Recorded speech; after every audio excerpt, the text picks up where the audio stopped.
ന്യായവിധി എന്ന വിഷയം തുടർച്ചയായി ചിന്തിക്കുവാൻ ഞാൻ ആഗ്രഹിച്ചതാണ്. മരണാനന്തര ജീവിതത്തെ കുറിച്ചുള്ളതായ വിഷയത്തിന് ശേഷം എന്തെന്നാൽ മരണം എന്ന വിഷയത്തെ കുറിച്ച് നമ്മൾ ചിന്തിച്ചപ്പോൾ അതിന്റെ താക്കോൽ വാക്യം എബ്രായ ലേഖനം 9:27 ആയിരുന്നല്ലോ.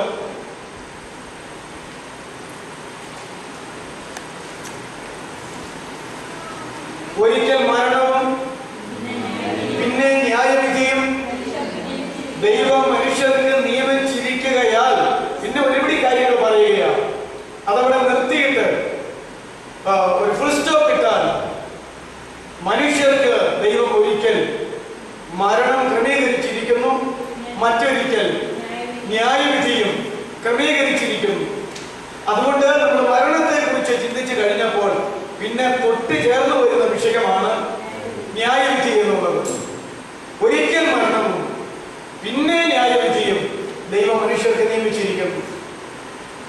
മരണത്തെ കുറിച്ച് ചിന്തിച്ചപ്പോൾ മനുഷ്യൻ ആദ്യമായിട്ട് ദൈവം വച്ചിരിക്കുന്നത് മരിക്കുന്നതിന് മുമ്പ് ജനനം എന്നുള്ളതാണ് എന്ന് നമ്മൾ ചിന്തിച്ചു. അതുകൊണ്ട് ഇന്ന് ന്യായവിധിയെ കുറിച്ച് ചിന്തിച്ചു തുടങ്ങുകയാണ്. ആ മരണം എന്ന വിഷയത്തെ കുറിച്ച് ചിന്തിച്ചപ്പോൾ ചിന്തിച്ച 2-3 പോയിന്റുകൾ പറഞ്ഞിട്ട് ഈ വിഷയത്തിലേക്ക് കടക്കാം. ബൈബിളിൽ അതിലെ വചനം അനുസരിച്ച്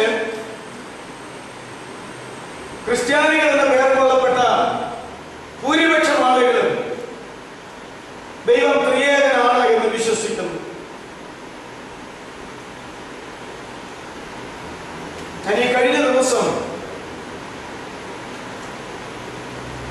കോലഞ്ചേരിയിലാണ് എന്ന് തോന്നുന്നു, ഇവിടെയും പറഞ്ഞിട്ടുണ്ട്, ദൈവം സ്നേഹമാണ്. ദൈവം സ്നേഹം തന്നെ. ദൈവം സ്നേഹമാണെങ്കിൽ സ്നേഹിക്കുവാനും സ്നേഹിക്കപ്പെടുവാനും സ്നേഹം പകരുവാനും അതിൽ തന്നെ വ്യക്തികൾ ആവശ്യമാണ്.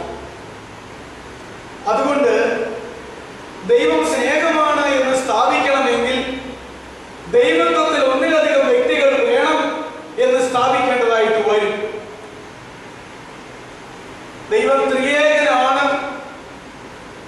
എന്നുള്ളതായിരിക്കുന്ന ത്രിത്വത്തെ സംബന്ധിച്ചുള്ളതായ ചിന്തയിൽ യോഹന്നാന്റെ ലേഖനത്തിലെ ദൈവം സ്നേഹമാണ് എന്നുള്ള വാക്യം എടുത്ത് അത് സ്ഥാപിക്കാറുണ്ട്.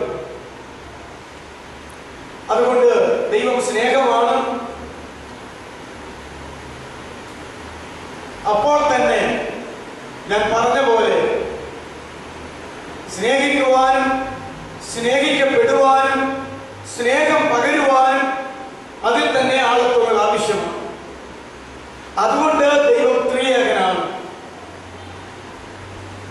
മത്തായിയുടെ സുവിശേഷം 28-ാം അധ്യായത്തിന്റെ അവസാനത്തിൽ കർത്താവിന്റെ അന്തിമ കൽപ്പന സ്നാനത്തോടുള്ളതായിരിക്കുന്ന ബന്ധത്തിലും ആകയാൽ നിങ്ങൾ പുറപ്പെട്ട പിതാവിന്റെയും പുത്രന്റെയും പരിശുദ്ധാത്മാവിന്റെയും നാമത്തിൽ സ്നാനം കഴിപ്പിക്കണം, വാചകം അവിടെ തീരുന്നില്ലെങ്കിലും എന്ന് പറഞ്ഞിട്ടുണ്ട്. ത്രിത്വത്തിലെ 3 വ്യക്തിത്വങ്ങളെ കുറിച്ച് അവിടെയാണ് പറഞ്ഞിരിക്കുന്നത്. പിന്നെ ആശംസയായിട്ട്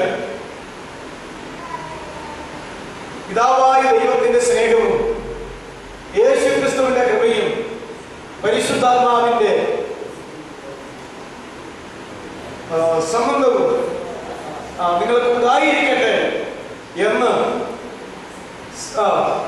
രേഖപ്പെടുത്തിയിരിക്കുന്നു. ബൈബിളിലെ വാക്കുകൾ സാധാരണ പറയുന്ന വാക്കുകൾ തമ്മിൽ അല്പം ആശീർവാദത്തിന് പറയുന്ന വാക്കുകൾ തമ്മിൽ അല്പം ബന്ധമുണ്ട്, അല്പം വ്യത്യാസമുണ്ട്, എന്നാൽ ബന്ധവുമുണ്ട്.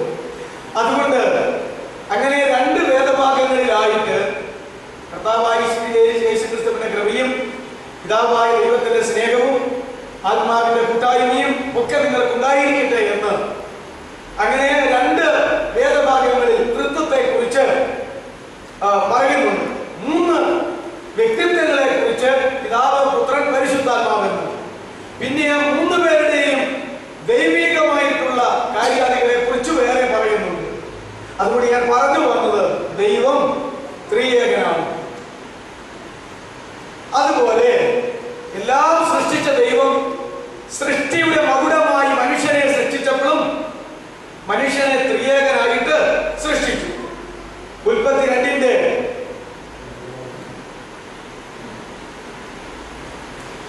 യഹോവയായ ദൈവം നിലത്തെ പൊടി കൊണ്ട് മനുഷ്യനെ നിർമ്മിച്ചിട്ട് അവന്റെ മൂക്കിൽ ജീവശ്വാസം ഊതി മനുഷ്യൻ ജീവനുള്ള ദേഹിയായി തീർന്നു.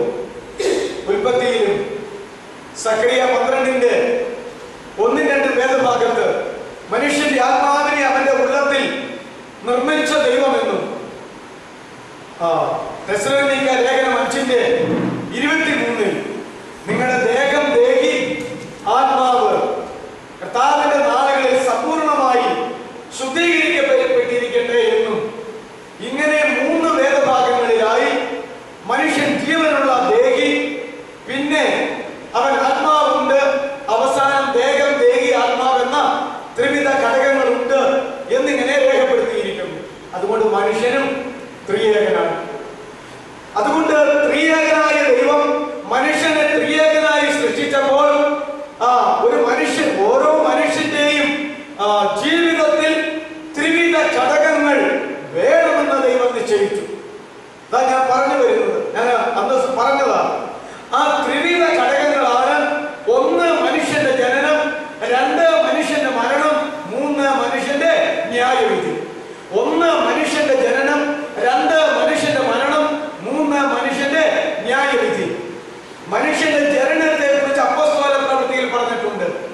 അവൻ ഭൂലോകത്തിൽ എങ്ങും കുടിയിരിപ്പാൻ ഒരുത്തനിൽ നിന്ന് മനുഷ്യജാതിയെ ഒക്കെയും സൃഷ്ടിച്ചു. ഭൂലോകത്തിൽ എങ്ങും കുടിയിരിപ്പാൻ മനുഷ്യജാതിയെ ഒരുത്തനിൽ നിന്ന് സൃഷ്ടിച്ചിട്ട് അവനിൽ നിന്ന് ജനിച്ച് ജനിച്ച് ജനിച്ച് ജനിച്ച് വളർന്ന് വളർന്ന് ഭൂലോകമൊക്കെയും മനുഷ്യൻ കുടിയിരിക്കത്തക്കവണ്ണമുള്ള ഒരു ജനന പ്രക്രിയ മനുഷ്യനിൽ ദൈവം സ്ഥാപിച്ചു. മനുഷ്യന് വേണ്ടി ദൈവം സ്ഥാപിച്ചു എന്ന് നമുക്ക് കാണുവാനായിട്ട് കഴിയും. മണ്ണുകൊണ്ട് നിർമ്മിച്ച ദൈവം മൂതി ദേഹത്തെ ആത്മാവുള്ള വ്യക്തിയാക്കി ആദാമിനെ മാത്രമാണ് സൃഷ്ടിച്ചത്. ഹവ്വ എന്ന് പറയുന്ന ആദ്യത്തെ സ്ത്രീയെ ആദാമിൽ നിന്ന് സൃഷ്ടിച്ചു. ആദാമിനെ ഗാഠനിദ്ര വരുത്തിയിട്ട് വാരികയിലെടുത്ത് അവളെ സൃഷ്ടിച്ചു. എന്നിട്ട് അവളെ ആദാമിന്റെ മുമ്പിൽ കൊണ്ടുവന്നപ്പോൾ ആദാം പറയുകയാ, എന്റെ അസ്ഥിയിൽ നിന്ന് അസ്ഥിയും എന്റെ മാംസത്തിൽ നിന്ന് മാംസവുമാകുന്നു ഇവൾ. ഇവളെ നരനിൽ നിന്ന് എടുത്തിരിക്കുകയാ, ഇവൾക്ക് നാരി എന്ന് പേരാകും. അതെങ്ങനെ ആദാം അറിഞ്ഞു? വാരികയിലെടുത്തു, സ്ത്രീയെ നിർമ്മിച്ചു. പിന്നെ പറയുക അസ്ഥിയിൽ നിന്ന് അസ്ഥി, മാംസത്തിൽ നിന്ന് മാംസം, ഇനി കുറെ കൂടി ആധുനികമായി പറഞ്ഞാൽ ഞരമ്പിൽ നിന്ന് ഞരമ്പ്. അങ്ങനെ ദൈവമാണ് ആദാമിൽ നിന്ന് ഹവ്വയെ സൃഷ്ടിച്ച് അവന്റെ ഭാര്യയാക്കി തീർത്തവന്റെ മുമ്പിൽ കൊണ്ടുവന്നപ്പോൾ ആദമിൽ നിന്ന്, ആദമിൽ അന്തർലീനമായിരുന്ന ഉൾക്കൊണ്ടിരുന്ന സൃഷ്ടിയിൽ ചേർത്ത് വെച്ചിരുന്ന അദൃശ്യമായി മറയ്ക്കപ്പെട്ടിരുന്ന സ്ത്രീയെ ദൈവം തമ്പുരാൻ ഒരു പ്രത്യേക സന്ദർഭത്തിൽ പുറത്തു കൊണ്ടുവന്ന് ഇപ്രകാരം അസ്ഥിയിൽ ഞരമ്പും ഞരമ്പിൽ മാംസവും എല്ലാം വച്ച് പിടിപ്പിച്ച് സൗന്ദര്യവതിയായ വിപരീതയായ ഒരു സ്ത്രീയാക്കി തീർത്തു കൊടുത്തു. അങ്ങനെ ഒരു സ്ത്രീയെ മാത്രമേ നിർമ്മിച്ചിട്ടുള്ളൂ. പിന്നെ അവരിൽ നിന്ന് കായീൻ മുതൽ ഹാബേൽ മുതൽ ശേത്ത് മുതൽ ഇങ്ങനെ മനുഷ്യവർഗം ജനിച്ച് ജനിച്ച് ജനന പ്രക്രിയ അന്ന് മുതൽ ഇന്ന് വരെയും അങ്ങനെ ജനിച്ചുകൊണ്ടിരിക്കുന്നു. അതുകൊണ്ട് ഒരു മനുഷ്യന്റെ ജീവിതത്തിൽ മണ്ണുകൊണ്ടുള്ള സൃഷ്ടിയായിട്ടും ഒരു സ്ത്രീയുടെ ജീവിതത്തിൽ ആദാമിൽ നിന്ന് അവളെ സൃഷ്ടിച്ചും എടുത്തതിന് ശേഷം പിന്നെ അവരിൽ നിന്ന് ഇന്നുവരെയും ഇനി മനുഷ്യവർഗം ലോകത്തിൽ ഉള്ളതുവരെയും ഇപ്രകാരം ജനനം വെച്ചിരിക്കുന്നു. അതുകൊണ്ടാണ് പറയുന്നത്, അവൻ ഓരോരുത്തരിൽ നിന്ന് ഭൂലോകമൊക്കെയും കുടിയിരിപ്പാൻ തക്കവണ്ണം മാനവജാതിയെല്ലാം നിർമ്മിച്ചു, സൃഷ്ടിച്ചു എന്ന് പറയുന്നത്. പിന്നീട് നമ്മൾ വായിച്ച വാക്യത്തിലേക്ക് വരാം. എബ്രായ ലേഖനം 9:7 ഒരിക്കൽ മരണവും പിന്നെ ന്യായവിധിയും ദൈവ മനുഷ്യർക്ക് നിയമിച്ചു. അതുകൊണ്ട് ഞാൻ പറഞ്ഞു വന്നത്, മനുഷ്യന്റെ ദൈവം നിയമിച്ചിരിക്കുന്ന 3 വിഷയങ്ങൾ: ആദ്യത്തേത് ജനനം, രണ്ടാമത്തേത് മരണം, മൂന്നാമത്തേത് ന്യായവിധി. നമ്മളിപ്പോൾ ചിന്തിക്കാൻ പോകുന്നത് എബ്രായർ 9:27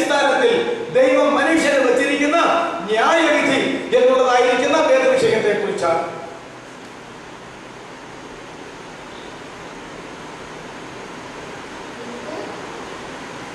സുവിശേഷങ്ങൾ നാം വായിക്കുന്ന അവസരത്തിൽ പുതിയ നിയമത്തിന്റെ ആരംഭം മത്തായി, മർക്കോസ്, ലൂക്കോസ്, യോഹന്നാൻ എന്ന് പറയുന്ന 4 സുവിശേഷ പുസ്തകമാണല്ലോ. കർത്താവായിരിക്കുന്ന യേശുക്രിസ്തുവിന്റെ ജീവചരിത്രം, കർത്താവായിരിക്കുന്ന യേശുക്രിസ്തുവിന്റെ ജീവിതം, കർത്താവായിരിക്കുന്ന യേശുക്രിസ്തുവിന്റെ ശുശ്രൂഷ, ആ ചരിത്രം പിൽക്കാലത്തുള്ള ജനം അറിയണമെന്ന ദൈവം മനസ്സിൽ പ്ലാനിട്ടത് മുഴുവൻ പരിശുദ്ധാത്മാവിനാൽ തന്റെ ശിഷ്യന്മാരിലൂടെ അത് എഴുതി വെച്ചു. ഈ സുവിശേഷത്തിൽ നാം കാണുന്ന ഒരു കാര്യം, മത്തായിയുടെ സുവിശേഷം 10:14-15 വായിക്കുമ്പോൾ, മത്തായിയുടെ സുവിശേഷം 10:14-15 വായിക്കുമ്പോൾ ന്യായവിധി എന്ന വിഷയത്തോടുള്ളതായിരിക്കുന്ന ബന്ധത്തിൽ ഒരു കാര്യം നമുക്ക് പഠിക്കാനായിട്ട് കഴിയും. ആരെങ്കിലും ഒരാൾ വായിച്ചാൽ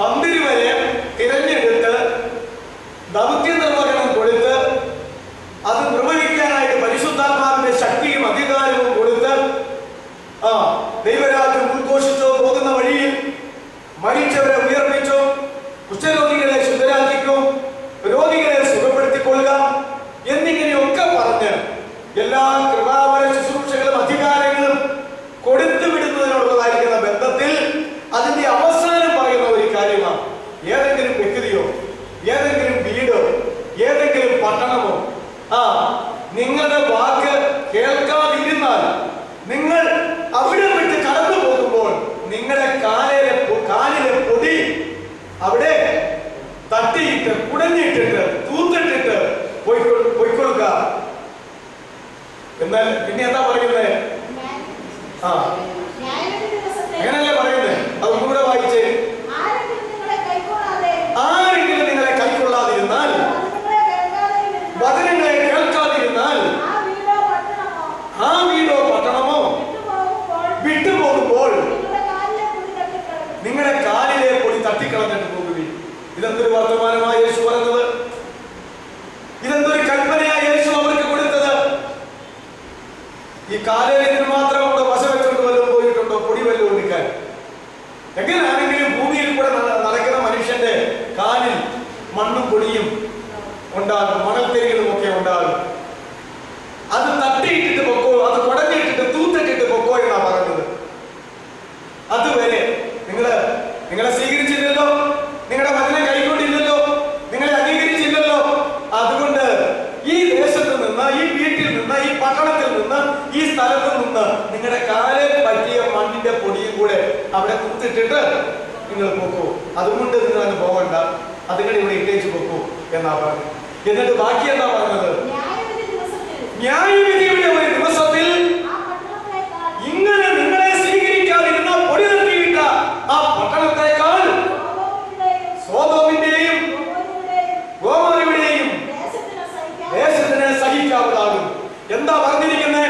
യേശുവിന്റെ സുവിശേഷത്തെ കേട്ടിട്ട് ഗ്രഹിച്ചിട്ട് ഉപേക്ഷിച്ച് കളയുന്ന വ്യക്തികൾക്കാകട്ടെ, കുടുംബങ്ങൾക്കാകട്ടെ, പട്ടണങ്ങൾക്കാകട്ടെ, സ്ഥലങ്ങൾക്കാകട്ടെ, ദേശങ്ങൾക്കാകട്ടെ, രാജ്യങ്ങൾക്കാകട്ടെ, അതാണ് കർത്താവ് പറഞ്ഞു കൊടുത്തിട്ടുള്ളത്.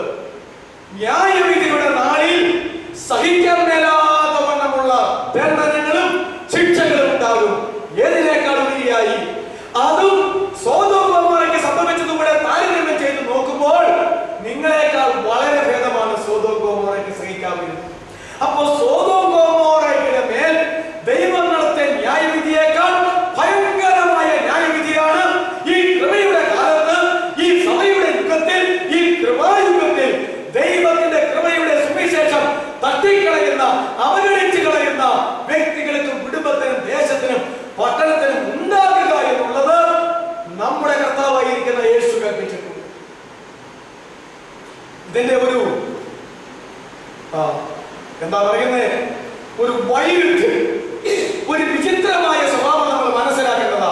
ഈ 10-ാം അധ്യായത്തിൽ തന്നെയാണ് അപ്പോസ്തലന്മാരെ തെരഞ്ഞെടുത്ത് അവരുടെ പേരുകളൊക്കെ പറഞ്ഞു. എന്നിട്ട് അവിടെ തന്നെയാ അവർ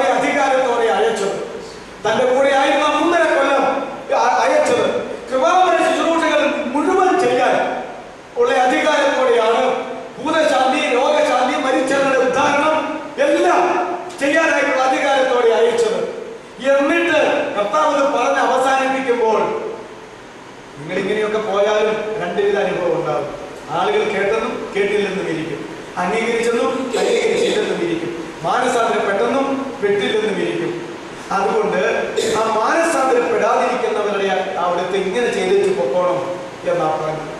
ഇങ്ങനെ ചെയ്തേച്ച് പൊക്കോണം എന്നാ പറഞ്ഞത്. നോക്കിക്കേ, അപ്പോ ഒരൊറ്റ അധ്യായത്തിൽ തന്റെ അപ്പോസ്തലന്മാർക്ക് കൽപ്പനകൾ കൊടുത്തപ്പോൾ സുവിശേഷം ദൈവരാജ്യം ഉദ്ഘോഷിച്ചു കൊള്ളുക എന്ന് പറഞ്ഞു തുടങ്ങിയിട്ട് ആ അധ്യായത്തിൽ കൽപ്പന അവസാനിപ്പിക്കുമ്പോൾ സുവിശേഷം അനുസരിക്കാത്തവരുടെ മേൽ വരുന്ന ന്യായവിധിയെ കുറിച്ച് വളരെ വ്യക്തമായ താക്കീത് കൊടുത്തിട്ട് പോകാൻ പറഞ്ഞ കർത്താവ് അവരെ ചുമതലപ്പെടുത്തിയത്. എന്നാൽ ഇന്ന് ഒരു മനുഷ്യൻ 100 കൊല്ലം പ്രസംഗിച്ചാലും 75 കൊല്ലം പ്രസംഗിച്ചാലും 50 കൊല്ലം പ്രസംഗിച്ചാലും 25 കൊല്ലം പ്രസംഗിച്ചാലും 10 കൊല്ലം പ്രസംഗിച്ചാലും 10 ദിവസം പ്രസംഗിച്ചാലും ദൈവം ആ ദൈവദാസന്, ആ സുവിശേഷകന്, ആ അപ്പോസ്തലന് കൊടുക്കുന്ന ദൗത്യ നിർവഹണത്തിൽ ന്യായവിധിയുടെ കാര്യം പറയാതെ മനുഷ്യരെ പ്രീണിപ്പിച്ച് ഭൗതികമായ നിലയിൽ, മാനുഷികമായ നിലയിൽ, ബുദ്ധിപരമായ നിലയിൽ കാര്യങ്ങൾ ക്രമീകരിച്ച് മരിച്ചു മാറ്റപ്പെട്ടു പോകുന്ന ഒരു സ്വഭാവത്തിലേക്ക് ഈ നാളുകൾ കടന്നു വന്നിട്ടുണ്ട്. ഞാൻ പറഞ്ഞത് നിങ്ങൾ ഗ്രഹിച്ചെന്നാണ് എന്റെ ബോധം. 3.5 കൊല്ലത്തേക്ക് ആണ് കർത്താവ് ഇവിടെ പ്രവർത്തിച്ചത്. 3.5 കൊല്ലത്തിന്റെ ആരംഭത്തിൽ സുവിശേഷം തുടങ്ങിയിട്ട് അവസാനത്തിൽ ന്യായവിധി പറയാത്ത ഒരു സ്ഥലവും, ഒരു വീടും, ഒരു പട്ടണവും, ഒരു വ്യക്തിയുമില്ല കർത്താവിന്റെ 3.5 കൊല്ലത്തെ ചരിത്രത്തിൽ. ഇതിനായിട്ടുള്ള കൽപ്പന കൊടുക്കുന്ന മത്തായിയുടെ സുവിശേഷം 10-ാം അധ്യായത്തിന്റെ ആരംഭത്തിൽ ദൈവവചനം ഉദ്ഘോഷിച്ചു, അത്ഭുതങ്ങളുടെ അടയാളങ്ങൾ നടത്തിയത് ഉറപ്പിച്ചു. ഞാൻ നിങ്ങളുടെ പിന്നിൽ അധികാരത്തോടെ പ്രവർത്തിച്ചിരിക്കും, പാമ്പുകളെയും തേളുകളെയും ശത്രുവിന്റെ ബലത്തെയും ചവിട്ടുവാൻ ഞാൻ നിങ്ങൾക്ക് അധികാരം തരുന്നു, ആരും നിങ്ങൾക്ക് ദോഷവും വരുത്തുകയില്ല എന്ന് പറഞ്ഞിട്ട്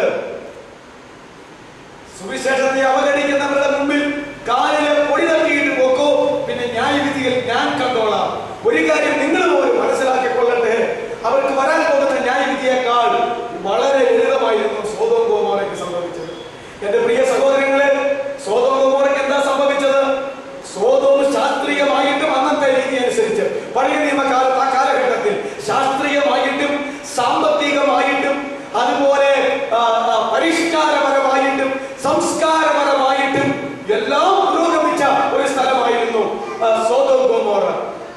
അതിന്റെ പേരിൽ അവിടുത്തെ ജനം ചെയ്തു കൂട്ടാത്ത പാപങ്ങളിൽ ബൈബിളിൽ ഉൽപ്പത്തി മുതൽ വെളിപാട് വരെ എന്തെല്ലാം പൈശാചികമായ പാപങ്ങൾ പറയുന്നുണ്ടോ, എന്തെല്ലാം മൃഗീയമായ പാപങ്ങൾ പറയുന്നുണ്ടോ, എന്തെല്ലാം ദുഷ്കരമായ മാനുഷിക പാപങ്ങളുടെ പേരുകൾ പറയുന്നുണ്ടോ, ഇതെല്ലാം എവിടെ കണ്ടിരുന്നു? സോദോം ഗൊമോറയിൽ കണ്ടിരുന്നു.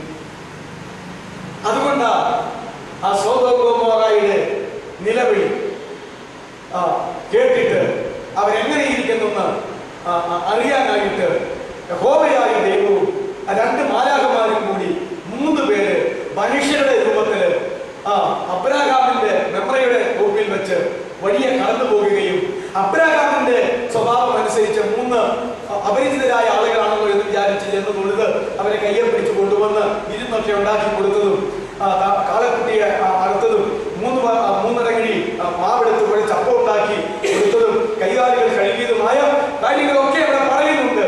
പിന്നീട് നമ്മൾ കാണുകയാ അതിൽ 2 പേര് ദൂതന്മാരായിരുന്നു. അവര് സോദോം ഗൊമോറയിലേക്ക് പോവുകയും ലോത്തിനെ അവിടെ നിന്ന് വിടുവിക്കാൻ തക്കവണ്ണം പ്രവർത്തിക്കുകയും ചെയ്യുന്നു. അതിൽ ഒരാൾ അബ്രാഹാമിന്റെ അവിടെ തന്നെ കോമ്പൗണ്ടിൽ നിൽക്കുന്നു. അത് യഹോവയായിരുന്നു. സോദോം ഗൊമോറയുടെ ചെയ്യാൻ പോകുന്ന ന്യായവിധിയെ കുറിച്ച് യഹോവ അബ്രാഹാമിനോട് സംസാരിക്കുന്നു. അബ്രാഹാം യഹോവയുടെ സന്നിധിയിൽ ശുശ്രൂഷിച്ചു നിന്നു എന്നെല്ലാം നമ്മൾ ഉൽപ്പത്തി 18-ാം അധ്യായത്തിൽ കാണുന്നുണ്ട്. 18-ാം അധ്യായത്തിൽ കാണുന്നുണ്ട്. അങ്ങനെ കഷ്ടിച്ച് ലോത്തിനെയും കുടുംബത്തെയും ദൂതന്മാർ അവിടെ ചെന്ന് വലിച്ചയാടിച്ച് ഇറക്കിവിട്ട് ഓടിച്ച് രക്ഷപ്പെടുത്തി കഴിഞ്ഞിട്ട് സോദോമിന്റെ അതിര് അവർ വിട്ട നിമിഷത്തിൽ ആകാശത്ത് നിന്ന് തീയും ഗന്ധകവും ദൈവം ഇറക്കി സോദോമിനെ അതിർത്തിക്കുള്ളിൽ മുഴുവൻ കത്തിച്ചമ്പലാക്കി. 1-ാം ലോകമഹായുദ്ധത്തിലാണോ കണ്ടല്ലേ നടന്നത്? 2-ാം ലോകമഹായുദ്ധത്തിലാണോ ഹിരോഷിമ നാഗസാക്കി എന്ന് പറയുന്ന സ്ഥലത്ത് ബോംബിട്ടത്? ഞാൻ ചരിത്രം മറന്നുപോയി. 1-ാം ലോകമഹായുദ്ധത്തിലാണോ 2-ാം ലോകമഹായുദ്ധത്തിൽ ഹിരോഷിമ നാഗസാക്കി എന്ന് പറയുന്ന സ്ഥലത്ത് ബോംബിട്ട് അതിനെ കത്തിച്ചമ്പലാക്കി. ആ ഹിരോഷിമ നാഗസാക്കി എന്ന് പറയുന്ന സ്ഥലത്ത് ശാസ്ത്രജ്ഞന്മാര്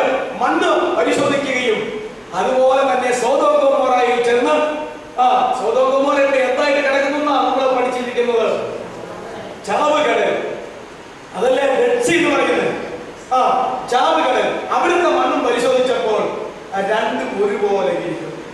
അർത്ഥാൽ ഇവിടുത്തെ ലോകരാഷ്ട്രങ്ങൾ ബോംബിട്ട് കത്തിച്ചാമ്പലാക്കി കളഞ്ഞ ഹിരോഷിമ നാഗസാക്കിയും ദൈവം ആകാശത്തിൽ നിന്ന് തീകന്ധവും ഇറക്കി ആ പഴയ നിയമകാലത്തെ കത്തിച്ച് ചാമ്പലാക്കി രൂപാന്തരപ്പെടുത്തിയ സോദോം ഗൊമോറയും ഒരേ അവസ്ഥയിലായിരിക്കും.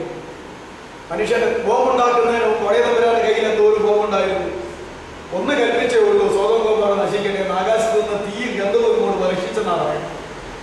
അത് തന്നെയായിരുന്നു അനുഭവം എന്ന് ശാസ്ത്രം തെളിയിച്ചിട്ടുണ്ട്. ഞാൻ പറഞ്ഞത് സോദോം ഗൊമോറയുടെ മേൽ തീയും ഗന്ധകവും ഇറക്കി അതിനെ മുഴുവൻ കത്തിച്ച് ചാമ്പലാക്കി അവിടെ ജീവനുള്ളത് മുഴുവൻ മണ്ണുമെല്ലാം കത്തി ചാമ്പലാക്കിയിട്ട് അതൊരു ചാവുകടലായി മാറിയിരിക്കുന്നു. ഇന്ന് ആ ചാവുകടലിൽ ഒരു ജലജീവിയും ജീവിക്കുന്നില്ല എന്നും മനുഷ്യന് പോലും അതിലൂടെ ഇറങ്ങിയതിന് മുകളിലൂടെ നടക്കാമെന്നും കാരണം താന്നു പോകാത്ത വണ്ണം സാന്ദ്രത കൂടിയ വെള്ളമായിട്ട് കിടക്കുന്നു എന്നും അത് കുടിക്കാനോ കുളിക്കാനോ കൊള്ളുകയില്ല എന്നും ഒക്കെ ഒരു കാലത്ത് എന്നെ പഠിപ്പിച്ചു. ഇപ്പോഴത്തെ കാര്യം എനിക്കറിയത്തില്ല. അത് മാത്രമല്ല, ബൈബിളിൻ പ്രകാരം യെശയ്യാവിന്റെ പ്രവചന പ്രകാരം അനേക വർഷത്തേക്ക് ഭൂലോകത്തിന് ആവശ്യമായിട്ടുള്ളതായ എന്താ ഖനനം ചെയ്തെടുക്കുന്ന എല്ലാ സംഗതികളും, പൊന്നും വെള്ളിയും അതുപോലെ എണ്ണയും അതുപോലെ എല്ലാ സാധനങ്ങളും ഈ സോദോം ഗൊമോറയിൽ ആ ചാവുകടലിന് അകത്തുണ്ട്. അതുകൊണ്ട് സമുദ്രത്തിന്റെ ധനം നിന്റെ അടുക്കിലേക്ക് ഒഴുകിയെത്തുന്നതായിരിക്കുന്ന ആ പ്രവചനം ഇനി നിറവേറാൻ പോവുകയാണ്. അത് നമ്മൾ ഓർക്കേണ്ടത്. അതുകൊണ്ട് ചാവുകടലിൽ ദൈവം സമ്പാദ്യം, ധനം ഇതെല്ലാം സ്വരൂപിച്ച് വച്ചിരിക്കുകയാ. ചാവുകടലിൽ നിന്ന് അത് എടുക്കാനായിട്ട് പോവുകയാണ്. ആ ഒരു കാര്യം നമ്മൾ മനസ്സിലാക്കേണ്ടത്. ഞാൻ ഈ പറഞ്ഞു വന്നത് സോദോം ഗൊമോറയുടെ മേൽ, പാപത്തിന്റെ മേലിൽ ദൈവമാം ആ മനോഹരങ്ങളായ പട്ടണങ്ങളെ നശിപ്പിച്ച് കളഞ്ഞു എങ്കിൽ പെന്തക്കോസ്ത് മുതൽ യേശുവിന്റെ മധ്യാകാശ കാലം വരെയും ഈ ലോകത്തിൽ മുടങ്ങിക്കിടക്കുന്ന ജീവനുള്ള ദൈവത്തിന്റെ കൃപയുടെ സുവിശേഷത്തെ തട്ടിക്കളയുന്നവരുടെ മേൽ വരാൻ പോകുന്ന ന്യായവിധിയെ കുറിച്ച് ഞാൻ നിങ്ങളുമല്ല കർത്താവായിരിക്കുന്ന യേശു തന്റെ തിരുവായി കൊണ്ട് അരുളി ചെയ്തു എങ്കിൽ ഇത് തമ്മിൽ താരതമ്യം ചെയ്യുമ്പോൾ സോദോം ഗൊമോറയ്ക്ക് ഇതിനേക്കാൾ സഹിക്കാൻ സാധ്യതയുണ്ട് എന്ന് പറയുകയാണ്. അത്ര ഭയാനകമായ ന്യായവിധി ആയിരിക്കും സുവിശേഷകന്റെ വിട്ടുകളയുന്നതിനോട് വരുന്നത് എന്ന് കർത്താവ് തന്നെ ആ അപ്പോസ്തലന്മാരെ കൊണ്ട് പറയിച്ചിട്ടുണ്ട്. ആകയാൽ ന്യായവിധിയെ കുറിച്ചുള്ളതായിരിക്കുന്ന ബോധം നമുക്കുണ്ടാകേണ്ടത്. ദൈവത്തിന്റെ പരിശുദ്ധാത്മാവ് ഈ ലോകത്തിൽ വന്നാൽ, ലോകത്തിൽ ഏതെങ്കിലും ഒരു മനുഷ്യന്റെ മേൽ വന്നാൽ ആദ്യം കൊടുക്കുന്ന ആ ബോധം എന്ന് പറയുന്നത് അവൻ വന്ന് നിങ്ങൾക്ക് ലോകത്തെ കുറിച്ചും ന്യായവിധിയെ, പാപത്തെ കുറിച്ചും നീതിയെ കുറിച്ചും ന്യായവിധിയെ കുറിച്ചും ബോധം വരുത്തും. ദൈവത്തിന്റെ പരിശുദ്ധാത്മാവ് ഒരു വ്യക്തിയിലേക്ക് വന്നാൽ ആ 3 ബോധങ്ങൾ ആദ്യമേ കൊടുക്കും. പ്രിയമുള്ളവരെ, ആ കൊടുക്കുന്ന ബോധത്തിന്റെ വിഷയമാ പാപബോധം, നീതിബോധം, ന്യായവിധി ബോധം. കർത്താവായിരിക്കുന്ന യേശു അതുകൊണ്ട് മാനവജാതിയുടെ മേൽ സുവിശേഷത്തോടു കൂടെ കടന്നു വരുന്ന ദൈവത്തിന്റെ പരിശുദ്ധാത്മാവ് രക്ഷിക്കപ്പെട്ട് സ്വർഗ്ഗരാജ്യത്തിലേക്ക് പോകാനുള്ളവർക്കായി 3 ബോധങ്ങളെ കൊടുക്കും. ഒന്ന് പാപബോധം, മനുഷ്യൻ പാപിയാകുന്നു എന്നുള്ള ബോധം. അതുപോലെ തന്നെ നീതിബോധം, നീതിമാനായി ജീവിക്കേണ്ടതാകുന്നു എന്നുള്ള ബോധം. അതുപോലെ തന്നെ ഒരു ന്യായവിധി ഉണ്ട് എന്നുള്ളതായിരിക്കുന്ന ഒരു ബോധം. അതുകൊണ്ട് പാപബോധം, നീതിബോധം, ന്യായവിധി ബോധമാണ് ലോകത്തിൽ ഒരു മനുഷ്യന്റെ അടുക്കിലേക്ക് പരിശുദ്ധാത്മാവ് വന്നാൽ അവന് കൊടുക്കുന്ന ബോധം. ഇപ്രകാരമുള്ള പാപബോധവും നീതിബോധവും ന്യായവിധി ബോധവും ലഭിച്ചിട്ട് നമുക്ക് മനസ്സാന്തരപ്പെടുവാൻ, രക്ഷിക്കപ്പെടുവാൻ, വീണ്ടും ജനിക്കുവാൻ, ദൈവമക്കളാക്കുവാൻ ഇടയായത്. പിന്നീട് പരിശുദ്ധാത്മാവ് അവരവർക്ക് ആവശ്യമായിട്ടുള്ള കൃപകള്, ശക്തികള്, അനുഗ്രഹങ്ങള്, കൃപാവരങ്ങളെല്ലാം പിന്നീട് കൊടുത്തുകൊണ്ടിരിക്കും എന്ന തിരുവചനത്തിൽ രേഖപ്പെടുത്തിയിരിക്കുകയാണ്. അതുകൊണ്ട് പ്രിയമുള്ളവരെ, ന്യായവിധിയെ കുറിച്ചുള്ളതായ കർശനമായ കൽപ്പന നമ്മുടെ കർത്താവ് അരുളി ചെയ്തിട്ടുണ്ട്. പിന്നീട് കർത്താവ് ചെയ്യുമ്പോൾ അവരെ ശാസിക്കുവാൻ തുടങ്ങി, ശാസിച്ചു പറയുവാൻ തുടങ്ങി. ശാസിച്ചു പറയുക ന്യായവിധിയുടെ കാര്യമാണ്, സന്തോഷത്തോടെ പറയുക സുവിശേഷത്തിന്റെ കാര്യമാണ്. അപ്പൊ കർത്താവ് തന്റെ സുവിശേഷം പറഞ്ഞിട്ടുണ്ടെങ്കിൽ മാനസാന്തരപ്പെടാത്തവരെ പിന്നീട് ശാസിക്കാനായിട്ട് തുടങ്ങി. വായിച്ചാൽ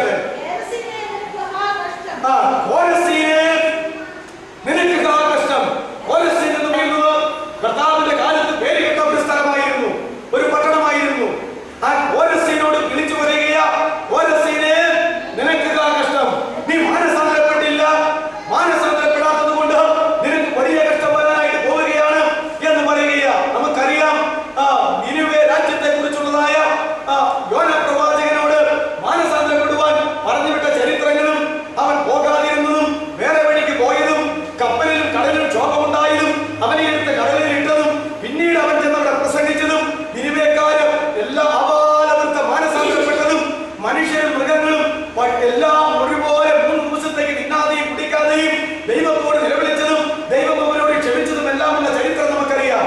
ക്രിസ്ത്യൻ മതങ്ങളിലെ സമുദായങ്ങളിലും 3 നോയമ്പ് വച്ചിരിക്കുന്നതിന്റെ അടിസ്ഥാനം നിനിവേക്കാരുടെ 3 ദിവസത്തെ പ്രാർത്ഥനയും ഉപവാസവും കൊണ്ട് അവർ പാപങ്ങൾ ഏറ്റുപറഞ്ഞപ്പോൾ ദൈവം അവരുടെ പാപങ്ങളെ ക്ഷമിച്ച് ഒരു രാജ്യത്തെ നിനിവേ രാജ്യത്തെ രക്ഷിച്ചതുപോലെ ഈ ക്രിസ്ത്യാനികൾ 3 ദിവസം പ്രാർത്ഥനയിലും ഉപവാസത്തിലും ആയിരുന്നുകൊണ്ട് അവർക്ക് പാപബോധം ഉണ്ടായി ദൈവത്തോടും മനുഷ്യരോടും നിരന്ന് അനുഗ്രഹം പ്രാപിക്കട്ടെ എന്ന് ഓർത്താൽ നിനിവേ നോയമ്പിനെ ഓർത്തുകൊണ്ട് ഒരു 3 ദിവസം ഉപവസിക്കാനായിട്ട് 3 നോയമ്പ് എന്ന പേരിൽ വച്ചിരിക്കുന്നത്. അപ്പൊ ഞാൻ പറഞ്ഞത് ഇത് പഴയ നിയമത്തിൽ നമുക്ക് കാണുന്ന ഒരു കാര്യമാണ്. ഇവിടെ കർത്താവ് പറയുകയാ, കോരസീനെ നിനക്ക് കഷ്ടം, പിന്നെ ബത്സയിദേ നിനക്ക് കഷ്ടം. അടുത്ത ഒരു സ്ഥലത്തെ കുറിച്ച് വിളിച്ചു പറയുകയാ, ബത്സയിദേ നിനക്ക് കഷ്ടം. ഇവിടെയെല്ലാം യേശുവിന്റെ പ്രവർത്തന സ്ഥലങ്ങളായിരുന്നു. വീണ്ടും നോക്കിക്കേ, നിങ്ങളിൽ നടന്ന വീര്യപ്രവൃത്തികളിൽ കോരസീനിലും ബത്സയിദിലും നടന്ന വീര്യപ്രവൃത്തികൾ സോരിലും സീദോനിലും പണ്ട് നടന്നിരുന്നു എങ്കിൽ അവർ പണ്ടേ തന്നെ ഇരട്ടിലും വെണ്ണീരിലും കിടന്ന് മാനസാന്തരപ്പെടുമായിരുന്നു. അതേതാണ് സോർ സീദോൻ. അത് സോർ സീദോൻ എന്ന് പറയുന്ന ഒരു സ്ഥലത്തെ ഈ സോദോം ഗൊമോറ പോലെ സംസ്കാരത്തിലും പരിഷ്കാരത്തിലുമായിരുന്ന ഒരു സ്ഥലത്തെ ദൈവം തമ്പുരാൻ തകർത്ത് കളഞ്ഞതാണ്. അതേക്കുറിച്ച് പ്രവചനങ്ങൾ വരെയുണ്ട്. ഇനി നിന്നിൽ മനുഷ്യവാസം ഉണ്ടാവുകയില്ല. മീൻപിടുത്തക്കാര് വലവിരിക്കാനും മീനുണങ്ങാനും നിന്നെ ഉപയോഗിക്കുമെന്ന് പറഞ്ഞിരിക്കുന്ന അതുപോലെ തന്നെ ആയിട്ടുണ്ട് ആ സ്ഥലം എന്ന് നമ്മൾ മനസ്സിലാക്കേണ്ടതാണ്. അത് സംഭവിച്ച ചരിത്രങ്ങളൊക്കെ പ്രവചന ക്ലാസുകളിൽ നിങ്ങൾ കേട്ടിട്ടുണ്ടായിരിക്കും. എനിക്ക് തോന്നുന്നത് ജനറൽ അല്ലംബി എന്ന് പറയുന്ന ആരുടെ കാലത്താണോ അതെയോ ഗ്രീക്ക് അലക്സാണ്ടർ ചക്രവർത്തിയുടെ അല്ലേ, അലക്സാണ്ടർ ചക്രവർത്തിയുടെ കാലത്താണ് അത് നടന്നത്. അവർ ആ ദേശത്തിലെ കല്ലും കൊണ്ടും കോരിക്കൊണ്ടു പോയി പെട്ടെന്നൊരു പാലമുണ്ടായി, റോഡുണ്ടാക്കിയത. അങ്ങനെ പ്രവചനം പല കാലഘട്ടങ്ങളിലായിട്ട് അത് നിവർത്തിച്ചു പോയിരിക്കുന്നു. അതാണ് സീദോൻ ഇനി നിന്നെ പണിയുകയില്ല എന്ന് പറഞ്ഞിട്ടുണ്ട്. പണിയാൻ നോക്കിയവരെല്ലാം തകർന്നു പോയിട്ടുണ്ട്.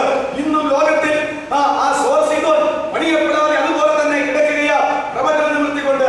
ആ സോർ സീദോനെ കുറിച്ചാണ് പറഞ്ഞത്, കോരസീനെ നിനക്ക് കഷ്ടം, ബത്സയിദേ നിനക്ക് കഷ്ടം. നിന്നിൽ നടന്ന വീര്യപ്രവൃത്തികൾ പണ്ട് ആ സോരിലും സീദോനിലും നടന്നിരുന്നുവെങ്കിൽ, അവര് ഇന്നുണ്ടായിരുന്നുവെങ്കിൽ രണ്ടിലും വെണ്ണീരിലും കിടന്ന് അവര് അനുഭവിക്കുമായിരുന്നു. അപ്പൊ നോക്കിക്കേ, ബത്സയിദയ്ക്ക് വരാൻ പോകുന്ന ന്യായവിധി, കോരസീനെ വരാൻ പോകുന്ന ന്യായവിധി അതിഭയങ്കരമാകുന്നു എന്ന് കർത്താവ് തന്നെ വിളിച്ചു പറഞ്ഞിരിക്കുകയാ. വീണ്ടും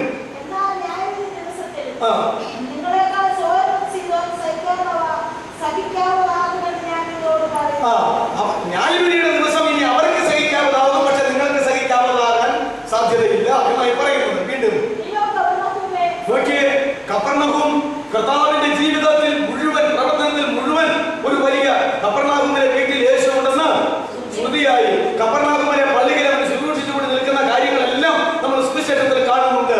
അതുകൊണ്ട് കഫർനഹൂമിൽ പ്രിയമുള്ളവരെ ഒത്തിരി പേര കർത്താവ് നടത്തിയിട്ടുണ്ട്. നോക്കിക്കേ, കഫർനഹൂമിനെ കുറിച്ച് എന്നാ പറയുന്നേ? നീയോ കഫർനഹൂമേ, അതിന്റെ ഉയർച്ച സ്വർഗ്ഗത്തോളം ഉയർന്നിരിക്കുന്നു, പക്ഷേ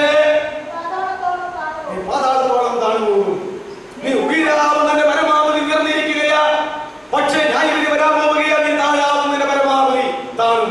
സ്വർഗ്ഗത്തോളം ഉയർന്ന കഫർനഹൂമേ, നീ പാതാളത്തോളം താഴ്ന്നു പോകും. പ്രോസ്പെരിറ്റി ഗോസ്പലുകാർ പഠിപ്പിക്കുന്നത് കഫർനഹൂമിൽ യേശു സ്ഥലം വാങ്ങി, വീട് വാങ്ങി, ബംഗ്ലാവ് വാങ്ങി. അതുകൊണ്ട് അവിടെ പിന്നെ കർത്താവ് സ്ഥിരതാമസമാക്കി. എന്റെ മന്നെ ഇതുകൂട് വർത്താനം കർത്താവ് പറഞ്ഞിട്ട് കഫർനഹൂമില് കർത്താവ് സ്ഥലം വാങ്ങാനും വീട് പണിയാനും പോവോ? നീയോ കഫർനഹൂമേ ഇപ്പോൾ സ്വർഗ്ഗത്തോളം ഉയർന്നിരിക്കുന്നു. തന്റെ പ്രവർത്തനത്തിന്റെ അവസാന നാളിലാണ് വിളിച്ചു പറയുന്നത്. 3 കൊല്ലമായി പ്രവർത്തനം തുടങ്ങിയിട്ട് സ്വർഗ്ഗത്തോളം ഉയർന്നിരിക്കുന്നു. നീ എങ്ങോട്ട് താഴ്ന്നു പോകും? പാതാളത്തോളം താഴ്ന്നു പോകും. അതെന്താ ഞാൻ പറയാൻ കാരണം, കഫർനഹൂമിലെ ഭവനത്തിൽ യേശു ഉണ്ടെന്ന് ശ്രുതിപ്പെട്ടു. അപ്പൊ കഫർനഹൂമിലെ ഭവനം യേശു വാങ്ങിയ ഭവനമാണ്. അവിടെ വീടും മുറ്റവും കോമ്പൗണ്ടും മേഖലയൊക്കെ വാങ്ങിയെന്നാ ഈ പറഞ്ഞു വരുന്നത്. അങ്ങനെയൊന്നും വാങ്ങിയതായിട്ട് എനിക്കറിയാൻ മേല. ഇങ്ങനെ പറഞ്ഞേച്ച് അങ്ങനെ വാങ്ങുമോ?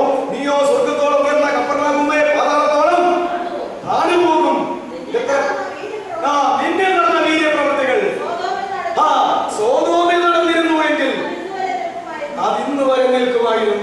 എത്ര ഗൗരവത്തിലാ പറഞ്ഞ്, നിന്നിൽ ഞാൻ നടത്തിയ വീര്യപ്രവൃത്തികൾ സോദോമിൽ നിന്നുണ്ടായിരുന്നിട്ട് ഞാൻ അവിടെയാ പോയി നടത്തിയെങ്കിൽ അവർ അനുദമിച്ച് ഇന്നുവരെ നിലനിൽക്കുമായിരുന്നു. അതുകൊണ്ട് സോദോം ഗൊമോറയേക്കാൾ ഭയങ്കരമായ ന്യായവിധി സ്വർഗ്ഗത്തോളം ഉയർന്നു നിൽക്കുന്ന കപ്പർനഹൂമേ, നീ പാതാളത്തോളം താഴ്ന്നു പോകും. ഇതിനപ്പുറം പട്ടണങ്ങളെ വിളിച്ച്, രാജ്യങ്ങളെ വിളിച്ച്, കുടുംബങ്ങളെ വിളിച്ച്, വ്യക്തികളെ വിളിച്ച് കർത്താവ് ന്യായവിധി പറഞ്ഞിട്ടുണ്ട്. ഇതിനപ്പുറം എങ്ങനെയാ പറയുന്നത്? സുവിശേഷം വായിച്ചു നോക്ക്. ഒരിക്കൽ പറയുക, ഈ കല്ലിന്മേൽ വീഴുന്നവൻ തകർന്നു പോകും, ഈ കല്ല് ആരുടെയെങ്കിലും മേൽ ചെന്ന് വീണാൽ അത് അവനെ ധൂളിപ്പിക്കും എന്നാ പറഞ്ഞിരിക്കുന്നത്. ഈ കല്ല് ആരെങ്കിലും ഇങ്ങോട്ട് വന്നാൽ അവൻ തകർന്നു പോകും. ഈ കല്ല് ആരുടെയെങ്കിലും മേൽ ചെന്ന് അങ്ങോട്ട് വീണാൽ അത് ധൂളിയായി പോകും. ഒരു ശൗലിനോട് ചോദിച്ചു, ശൗലേ ശൗലേ, നീ എന്നെ ഉപദ്രവിക്കുന്നതെന്ത്? മുള്ളിനോട് ഉതയ്ക്കുന്നത് നിനക്ക് നല്ലതല്ല. പാവപ്പെട്ട ദൈവമക്കളോടാ നീ കയറുന്നതെന്നാ നിന്റെ ബോധ്യം. പക്ഷേ ഒരിക്കലും തകരാത്ത മുള്ള അത് ഞാനാ. നീ എന്തിനാ എന്നെ ഉപദ്രവിക്കുന്നത്? മുള്ളിനോട് ഉതയ്ക്കാൻ പോകരുത് കേട്ടോ എന്ന് ശൗലിനോട് വിളിച്ചു പറഞ്ഞു. അപ്പോഴാ ചോദിച്ചത്, നീ ആരാധന കർത്താവേ, നീ ഉപദ്രവിക്കുന്ന നസറാനായ യേശുവാണ് ഞാൻ എന്ന് വിളിച്ചു പറയുകയുണ്ടായി. അതുകൊണ്ട് പ്രിയമുള്ളവരെ, ഭയങ്കരമായ ന്യായവിധിയെ കുറിച്ചാണ് പറയുന്നത്. ദൈവരാജ്യം അതിന്റെ ഫലം കായ്ക്കാൻ യഹൂദന്മാരിൽ നിന്ന് എടുത്തിട്ട് ഈ ഫലം കായ്ക്കുന്ന ജാതികൾക്ക് കൊടുക്കുമെന്ന് ഞാൻ ദൈവസഭയുടെ ലക്ഷണത്തെ കുറിച്ച് പറഞ്ഞപ്പോൾ ആ വാക്യം ഉദ്ധരിച്ചത് അതോടുള്ള ബന്ധത്തിലാണ് പറയുന്നത്. ഈ കല്ലിന്മേൽ വീഴുന്നവൻ തകർന്നു പോകും. ഈ കല്ല് ആരുടെയെങ്കിലും മേൽ ചെന്ന് വീണാൽ അത് തകർന്നു പോകും. ഈ കാലയളവിൽ ഈ കല്ലിന്മേൽ വന്ന് ഏറ്റുമുട്ടിയിട്ടുള്ളവനൊക്കെ തകർന്നിട്ടുണ്ട്. എന്നാൽ യഹൂദ സഭയോട് പറയുകയാ, നീ ഈ കല്ല് നിന്നെ തകർക്കാൻ പോവുകയാണ്, നീ ഈ കല്ല് നിന്നെ തകർക്കാനായിട്ട് പോവുകയാണ്. അതുകൊണ്ട് ഭയങ്കരമായ ന്യായവിധിയെ കുറിച്ച് തന്നെയാണ് നമ്മുടെ കർത്താവ് വിളിച്ചു പറഞ്ഞിട്ടുള്ളത്. അതുകൊണ്ട് പ്രിയമുള്ളവരെ, ന്യായവിധിയെ കുറിച്ച് എന്റെ യേശു അധികമായി സംസാരിച്ചിട്ടുണ്ട്. നിങ്ങൾ ഒരു കാര്യം മനസ്സിലാക്കുമോ? വെളിപ്പാട് പുസ്തകത്തെ കുറിച്ച് എപ്പോഴും പ്രസംഗവും ക്ലാസും എപ്പോഴും നടക്കാറുണ്ടല്ലോ. വെളിപ്പാട് പുസ്തകത്തില് ശിക്ഷാവിധിയെ കുറിച്ച്, ന്യായവിധിയെ കുറിച്ച് ബൈബിളിൽ ഏറ്റവും കൂടുതൽ പറഞ്ഞിരിക്കുന്നത് നിങ്ങൾക്കറിയാമോ? അർത്ഥാൽ വെളിപ്പാട് പുസ്തകം 6-ാം അധ്യായം മുതൽ അതിന്റെ 13-19 അതിന്റെ 18-ാം അധ്യായത്തിന്റെ അവസാനം വരെ പറഞ്ഞിരിക്കുന്നത് ശിക്ഷാവിധിയെ കുറിച്ചും ന്യായവിധിയെ കുറിച്ചും.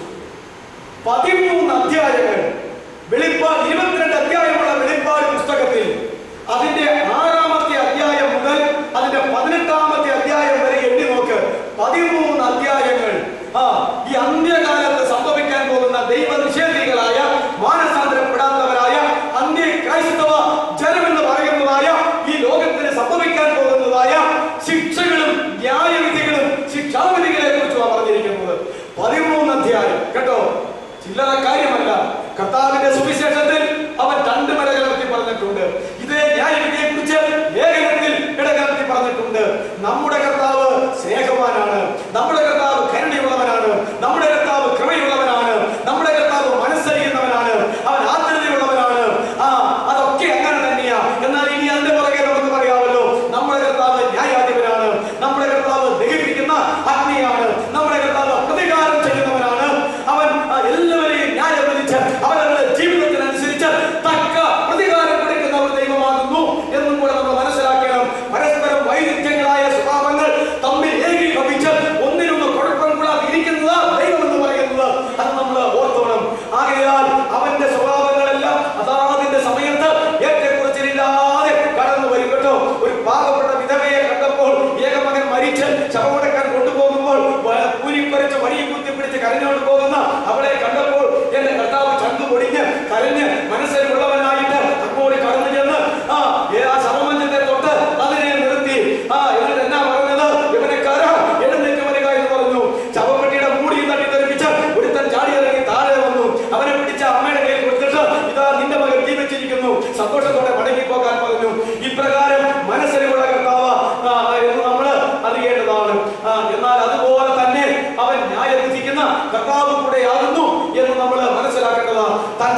ദരിദ്രന്റെ ഒരു ആട്ടിൻകുട്ടി എടുക്കാനില്ലാതെ, ഒരു മാട്ടിൻകുട്ടി എടുക്കാനില്ലാതെ ഇതിനെ കൊണ്ട് പോയത് പ്രിയമുള്ളവരെ.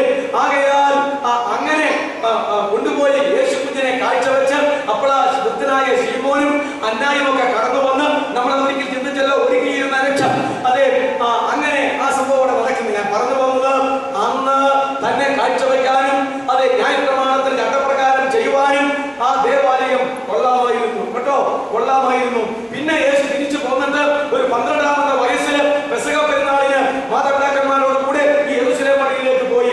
12 കൊല്ലം കഴിഞ്ഞപ്പോൾ പെരുന്നാൾ തീർന്ന യോസേഫും മറിയാമും മടങ്ങിപ്പോയി 3 ദിവസത്തെ വഴിയകൽ ചെന്നപ്പോൾ പിള്ളേരുടെ കൂടെ യേശു കുഞ്ഞുണ്ടെന്ന് വിചാരിച്ചു, യേശു എന്ന ബാലനുണ്ടെന്ന് വിചാരിച്ചു. പക്ഷെ കണ്ടില്ല. എന്നിട്ട് അവര് തിരിച്ചു വന്ന് നോക്കുമ്പോൾ ദേവാലയത്തിൽ അകത്തിരുന്ന് ശാസ്ത്രിമാരോടും പരീക്ഷന്മാരോടും അതേ ചോദ്യങ്ങളും ഉത്തരങ്ങളും ഒക്കെ ആയിട്ട് അവർ സമ്പാദിച്ചു കൊണ്ടിരിക്കുകയാ. ആ വിഷമത്തോടെ ഒക്കെ വന്ന് പറഞ്ഞു, എന്റെ മകനെ, നിന്റെ അപ്പനെ ഞാൻ എന്തോരം വിഷമിച്ചു. നീ ഞങ്ങളുടെ കൂടെ പോകുന്നാണല്ലോ വിചാരിച്ചത്. 3 ദിവസം അങ്ങോട്ട് പോയി കാണാത്തതുകൊണ്ട് തിരിച്ചു 3 ദിവസം ഇങ്ങോട്ട് നടന്ന് വന്നിരിക്കുകയാ. നീ എന്താ ഇങ്ങനെ ചെയ്തത്? അപ്പോൾ എന്റെ കർത്താവ് പറഞ്ഞു, അതെ ഞാൻ എന്റെ പിതാവിനുള്ളതിൽ നീ എന്റെ വളർത്തപ്പൻ, നീ എന്നെ പ്രസവിച്ച അമ്മ. അത് ശരിയാ, അതുകൊണ്ട് ഞാൻ അമ്മയും അപ്പാന്ന് വിളിക്കുന്നു. പക്ഷെ എനിക്കൊരു പിതാവുണ്ട്. സ്വർഗത്തിൽ എനിക്കൊരു പിതാവുണ്ട്. ആ പിതാവിന്റെ എന്റെ പിതാവിനുള്ളതിൽ ഞാൻ ഇരിക്കേണ്ടതല്ലയോ? എന്റെ പിതാവിന്റെ ബിസിനസ്സുകളിൽ മിനിസ്റ്ററിയിൽ ഞാൻ ആയിരിക്കേണ്ടതല്ലയോ എന്ന മൂലഭാഷയിൽ കേട്ടോ. അതുകൊണ്ട് അവൻ അവിടെ ഇരുന്ന് ആ ദേവാലയത്തിൽ ഇരുന്ന് ഇതെന്റെ പിതാവിനുള്ളതാണ്, ഞാൻ ഇവിടെ തന്നെ ഇരിക്കേണ്ടതാണ് എന്ന് പറഞ്ഞുകൊണ്ട് തന്റെ 12-ാമത്തെ വയസ്സിൽ ആ ദേവാലയത്തെ കുറിച്ചും നല്ല അഭിപ്രായം പറയുകയുണ്ടായി.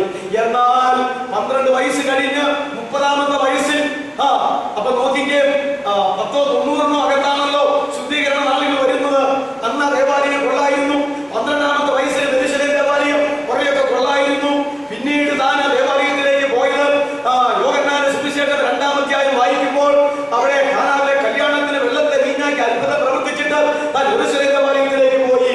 30-ാമത്തെ വയസ്സിൽ അതേ താൻ സ്നാപക യോഹന്നാനാൽ യോർദാൻ നദിയിൽ ഇറങ്ങി മുങ്ങിപ്പൊങ്ങി സ്നാനമെടുത്ത് കടന്നു വന്നപ്പോൾ ആത്മാവ് പ്രാവുന്ന പോലെ തന്റെ മേൽ ഇറങ്ങുകയും സ്വർഗ്ഗം നിന്ന് ദാവിന്റെ ശബ്ദം കേൾക്കുകയും പുത്രൻ വരെ അവിടെ നിൽക്കുകയെന്ന കാഴ്ച നമുക്കറിയാം. അങ്ങനെ താൻ പ്രാർത്ഥനയുടെ ഉപവാസത്തോടും കൂടെ 3.5 കൊല്ലത്തെ പരസ്യ പ്രവർത്തനം താൻ ആരംഭിച്ചു. തന്റെ 3.5 കൊല്ലത്തെ പരസ്യ പ്രവർത്തനത്തിന്റെ ആരംഭത്തിൽ തന്റെ 30-ാമത്തെ വയസ്സിൽ, അപ്പൊ എത്ര കൊല്ലം കഴിഞ്ഞാൽ പിന്നെ പോകുന്നത് ഇടയ്ക്ക് പോയെന്ന് എനിക്ക് അറിയുന്നില്ല. ചരിത്ര സംഭവങ്ങൾ ഇങ്ങനെയാ. തനിക്ക് 30-ാമത്തെ വയസ്സിൽ താൻ യെരൂശലേം ദേവാലയത്തിൽ ചെന്നപ്പോൾ താൻ വിളിച്ചു പറയുക, എന്റെ ആലയം പ്രാർത്ഥനാലയം എന്ന് എഴുതപ്പെട്ടിരിക്കുന്നു. പക്ഷേ ഇപ്പോൾ നിങ്ങൾ അതിനെ വാണിഭശാലയാക്കിയിരിക്കുന്നു, അതിനെ വാണിഭശാലയാക്കിയിരിക്കുന്നു, കച്ചവട സ്ഥലമാക്കിയിരിക്കുന്നു. നല്ല പേര് ഷോപ്പിംഗ് കോംപ്ലക്സ് എന്ന അതിനെ ഷോപ്പിംഗ് കോംപ്ലക്സ് ആക്കിയിരിക്കുന്നു എന്നാ വിളിച്ചു പറഞ്ഞത്. 18 കൊല്ലം കൂടെ കഴിഞ്ഞ് പോയപ്പോഴത്തേക്കും യെരൂശലേം ദേവാലയത്തിന്റെ അവസ്ഥ ഇതായി. 3.5 കൊല്ലത്തിന്റെ അവസാനത്തിൽ ഓശന്നായിരുന്നതുമായി തന്റെ വീടാനുഭവത്തിന്റെ തലേ നാളുകളിൽ യേശു വീണ്ടും യെരൂശലേം ദേവാലയത്തിലേക്ക് പോയപ്പോൾ എന്താ സംഭവിച്ചത്? നിന്റെ രാജാവ് സൗമ്യതയുള്ളവനായി താഴ്മയുള്ളവനായി പെൺകുട്ടിയുടെ പുറത്തും കഴുതക്കുട്ടിയുടെ പുറത്തും നടകേറി വരുന്നു എന്ന സക്രിയ 9 പ്രവചനം നിവർത്തിക്കുവാൻ കഴുതയുടെ പുറത്ത് കഴുതക്കുട്ടിയുടെ പുറത്ത് യാത്രയായി കുറെ ആളുകളാൽ എതിരേറ്റ് ഓശന്ന വിളിച്ച് അങ്ങോട്ട് ചെന്നതാ. യെരൂശലേം സമുദായം, യഹൂദ സമുദായം, യെരൂശലേം നഗരം അവനെ സ്വീകരിക്കുമെന്ന് വിചാരിച്ചുകൊണ്ട് ചെന്നതാ. പക്ഷെ അവനെ എതിരേൽക്കുവാൻ അവിടെ ആരും ഉണ്ടായിരുന്നില്ല. അപ്പോൾ എന്റെ യേശു പറഞ്ഞു, എന്റെ ആലയം പ്രാർത്ഥനാലയം എന്ന് എഴുതപ്പെട്ടിരിക്കുന്നു. എന്നാൽ ഇപ്പോൾ നിങ്ങൾ അതിനെ കള്ളന്മാരുടെ ഗുഹയാക്കി തീർത്തു. ഞാൻ നിങ്ങളോട് പറഞ്ഞു വന്നത് യെരൂശലേം ദേവാലയത്തിന്റെ 4 ഘട്ടങ്ങൾ മനസ്സിലാക്കാനാ. ശുദ്ധീകരണത്തിനായി ആ ദേവാലയം കൊള്ളാമായിരുന്നു. ശിശുവായിരുന്നപ്പോൾ 12-ാമത്തെ വയസ്സിൽ തന്റെ പിതാവിനുള്ളതാണെന്നും താൻ അവിടെ ഇരിക്കേണ്ടതാണെന്നും പറഞ്ഞ് അവിടെ ഇരുന്നതാ. അന്ന് ഇവൻ സംസാരിച്ച ദൈവ തിരുവചനങ്ങളിൽ നിത്യജീവന്റെ മൊഴികളിൽ അവർ അതിശയം കൂടി. ഈ ബാലനായിരിക്കുന്നവൻ ഈ 12-ാമത്തെ വയസ്സിൽ എങ്ങനെ ഈ തിയോളജികളെല്ലാം പറയുന്നു, എങ്ങനെ ഈ കാര്യങ്ങൾക്കെല്ലാം മറുപടി പറയുന്നു, എങ്ങനെ ഈ പ്രമാണങ്ങളെ വ്യാഖ്യാനിക്കുന്നു എന്നോർത്ത് അവരെല്ലാം അത്ഭുതം കൂടിയതാണ്. എന്നാൽ 30-ാമത്തെ വയസ്സിൽ അത് ഷോപ്പിംഗ് കോംപ്ലക്സ് ആയി മാറി യെരൂശലേം ദേവാലയം. പിന്നീട്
വേദപുസ്തകത്തിൽ ഉൽപ്പത്തി മുതൽ വെളിപാട് വരെയുള്ള വേദഭാഗങ്ങൾ നോക്കിയാൽ 7 ന്യായവിധികളെ കുറിച്ച് വളരെ വ്യക്തമായി രേഖപ്പെടുത്തി.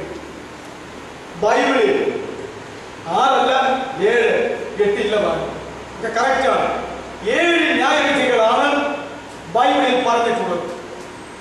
ഞാൻ ആദ്യ കാലഘട്ടങ്ങളിൽ പല സ്ഥലത്തും ഇത് പ്രസംഗിച്ചിട്ടുണ്ട്.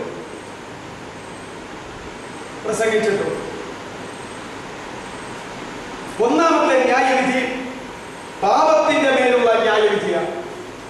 പാപത്തിന്റെ മേലുള്ള ന്യായവിധിയാണ്. ഒരു വാക്യം, 2 വാക്യം എഴുതിക്കൂ. 2 Corinthians 5:21. മനുഷ്യവർഗത്തിന്റെ പാപത്തെ കർത്താവായിരിക്കുന്ന യേശു ക്രിസ്തുവിന്റെ മേൽ ആക്കിക്കൊണ്ട് ആ പാപത്തെ മുഴുവൻ ശിക്ഷിച്ച്, മനുഷ്യവർഗം ഏൽക്കേണ്ട ശിക്ഷ മുഴുവൻ അവനെ ഏൽപ്പിച്ച് മനുഷ്യവർഗത്തിന് വിടുതൽ കൊടുത്ത ആ ഒരു സംഭവമാണ് പാപത്തിന്റെ മേലുള്ള ന്യായവിധി. ആ വാക്യം അങ്ങനെയാ: പാപം അറിയാത്തവന് നാം അവന് ദൈവത്തിന്റെ നീതി ആകേണ്ടതിന് അവൻ നമുക്ക് വേണ്ടി പാപമാക്കി. യേശുവിനെ പാപിയാക്കിയിട്ടില്ല പിതാവായ ദൈവം നമുക്ക് വേണ്ടി, എന്നാൽ നമുക്ക് വേണ്ടി യേശുവിനെ പാപമാക്കി. പാപത്തിന്റെ ന്യായവിധി കർത്താവ് സ്വീകരിക്കേണ്ടതായിട്ട് വന്നു. അതാണ് പാപത്തിന്റെ പേരുള്ള ന്യായവിധി എന്ന് പറയുന്നത്. 1 പത്രോസ് 2:24 കൂടെ അതിനെ പറ്റിയ ഒരു വാക്യമാണ്. വാക്യങ്ങൾ ഒത്തിരി ഉണ്ട്, 1-2 വാക്യം മതിയല്ലോ. നാം പാപം സംബന്ധിച്ച് മരിച്ച് നീതിക്ക് ജീവിക്കേണ്ടതിന് അവൻ തന്റെ ശരീരത്തിൽ നമ്മുടെ പാപങ്ങളെ ചുമന്നുകൊണ്ട് ക്രൂശിന്മേൽ കയറി. ആ 2 വാക്യങ്ങൾ കൊണ്ട് മാനവജാതിയുടെ പാപത്തെ മുഴുവൻ യേശു ക്രിസ്തുവാകുന്ന ആ പാപമാക്കപ്പെട്ട മശിഹായാക്കി അവനെ കൊണ്ട് ചുമപ്പിച്ച് അവനെ ശിക്ഷിച്ച് പാപത്തിന്റെ അറുതി വരുത്തി അതുകൊണ്ട് ജീവിക്കുന്ന ഏതോ ഒരു ദൈവത്തിന്റെ പൈതലും ഇനി രക്ഷിക്കപ്പെടുവാൻ പാപത്തിന്റെ ശിക്ഷ ഏൽക്കേണ്ടതില്ല. അവന് പകരം പാപത്തിന്റെ ശിക്ഷയ്ക്ക് മരിച്ചടക്കപ്പെട്ട് ഉയർത്തെഴുന്നേറ്റ് ജീവിക്കുന്ന യേശുവിൽ വിശ്വസിച്ച് അവന് വേണ്ടി ഏൽപ്പിച്ചു കൊടുത്താൽ പാപത്തിന്റെ ന്യായവിധിയും ശിക്ഷാവിധിയും മാറ്റപ്പെട്ടു പോകുമെന്നുള്ള നിർമ്മലമായ സുവിശേഷം അപ്രകാരമാണ് സംഭവിച്ചുകൊണ്ടിരിക്കുന്നത്. അതുകൊണ്ട് പാപത്തിന്റെ ന്യായവിധിയാണ് ഒന്നാമത്തെ ന്യായവിധി. ഇത് 2008 കൊല്ലത്തിന് മുമ്പ് കാൽവറിയിൽ വെച്ച യേശു ക്രിസ്തുവിലൂടെ നടത്തി തീർത്തിരിക്കുന്നു. ഇനി ആരും അവരുടെ പാപത്തിന് വേണ്ടി മരിക്കേണ്ടതില്ല. ഇനി ആരും എന്തെങ്കിലും പാപം ചെയ്തതിന്റെ പേരിൽ നരകത്തിൽ പോകേണ്ടതില്ല. ഇനി നിങ്ങൾ എത്രയാ 1,00,000 പാപം ചെയ്താലും ആ പാപത്തിന്റെ പേരിൽ ആയിരിക്കത്തില്ല ഒരു വ്യക്തി ഇനി നരകത്തിൽ പോകുക. പിന്നെ എന്തിന്റെ പേരില്ല? തന്റെ പാപത്തെ ഏറ്റെടുത്ത് തനിക്ക് പകരക്കാരനായി മരിച്ച ശിക്ഷാവിധി ഏറ്റ് തനിക്ക് ജീവൻ കൊടുക്കാൻ വന്ന യേശു ക്രിസ്തുവിനെ അപ്രകാരം സ്വീകരിക്കാത്തതിന്റെ പേരിൽ മാത്രമേ ഈ ഒരു വ്യക്തിക്ക് നരകത്തിൽ പോകാൻ പറ്റൂ. യേശു ക്രിസ്തു കാൽവറിയിൽ മരിക്കുന്നതിന് മുമ്പ് അവന്റെ പാപത്തിന്റെ ഫലമായിട്ടാണ് അവൻ ശിക്ഷിക്കപ്പെടാനായി തീരുന്നത്. ഇതാണ് യേശു ക്രിസ്തുവിൽ കൂടിയുള്ള രക്ഷ. അതാണ് പാപത്തിന്റെ ന്യായവിധി. 2,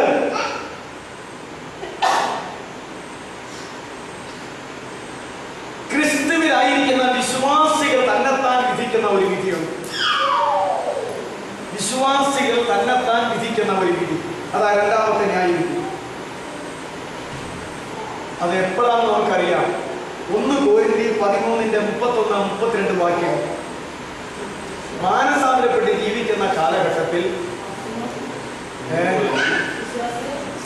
വിശ്വാസികൾ തന്നെത്താൻ വിധിക്കുന്ന ഒരു വിധി.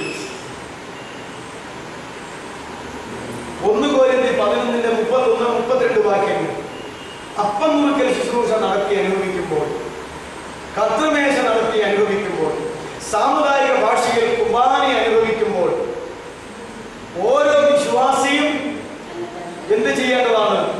തന്നെത്താൻ ശോധന ചെയ്യുകയല്ല. അയോഗ്യമായി തിന്നരുത്. തിന്നുന്നവൻ ശരീരത്തെയും രക്തത്തെയും വിവേചിച്ചു കൊള്ളണം. തന്നെത്താൻ ശോധന ചെയ്യണം. പിന്നെ അല്ലേ, തന്നെത്താൻ ശോധന ചെയ്യണം. അയോഗ്യമായി തിന്നരുത്. തിന്നുന്നവൻ ശരീരത്തെ രക്തത്തെയും വിവേചിക്കണം. 31ാമത്തെ വാക്യം ഒന്ന് വായിച്ചാട്ടെ. നാം നമ്മെ തന്നെ വിധിച്ചാൽ ദൈവത്താൽ വിധിക്കപ്പെടുക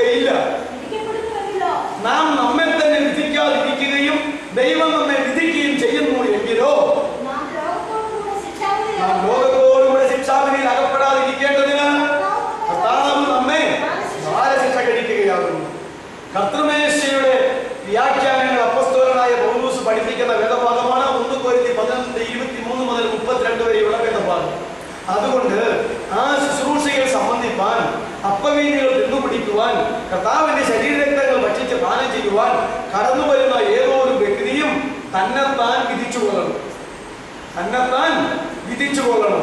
ഞാനിതിന് പോകണോ പോകണ്ടയോ, ഞാനിത് തിന്നണോ തിന്നണ്ടയോ, ഞാനിത് കുടിക്കണോ കുടിക്കണ്ടയോ, എനിക്കതിന് യോഗ്യത ഉണ്ടോ ഇല്ലയോ, അപ്പോൾ മിനിങ്ങാന്ന് ചെയ്ത ആ കാര്യം എങ്ങനെയാ ഇതുമായിട്ടുള്ള ബന്ധത്തിൽ അത് ഏറ്റുപറഞ്ഞ് ഉപേക്ഷിച്ചിട്ടുണ്ടോ ഇല്ലയോ, അതിപ്പോൾ ഏറ്റുപറഞ്ഞ് ഉപേക്ഷിക്കണോ, ഇങ്ങനെ സകല വിഷയങ്ങളും അവനവനെ തന്നെ വിധിച്ചു കൊള്ളണം.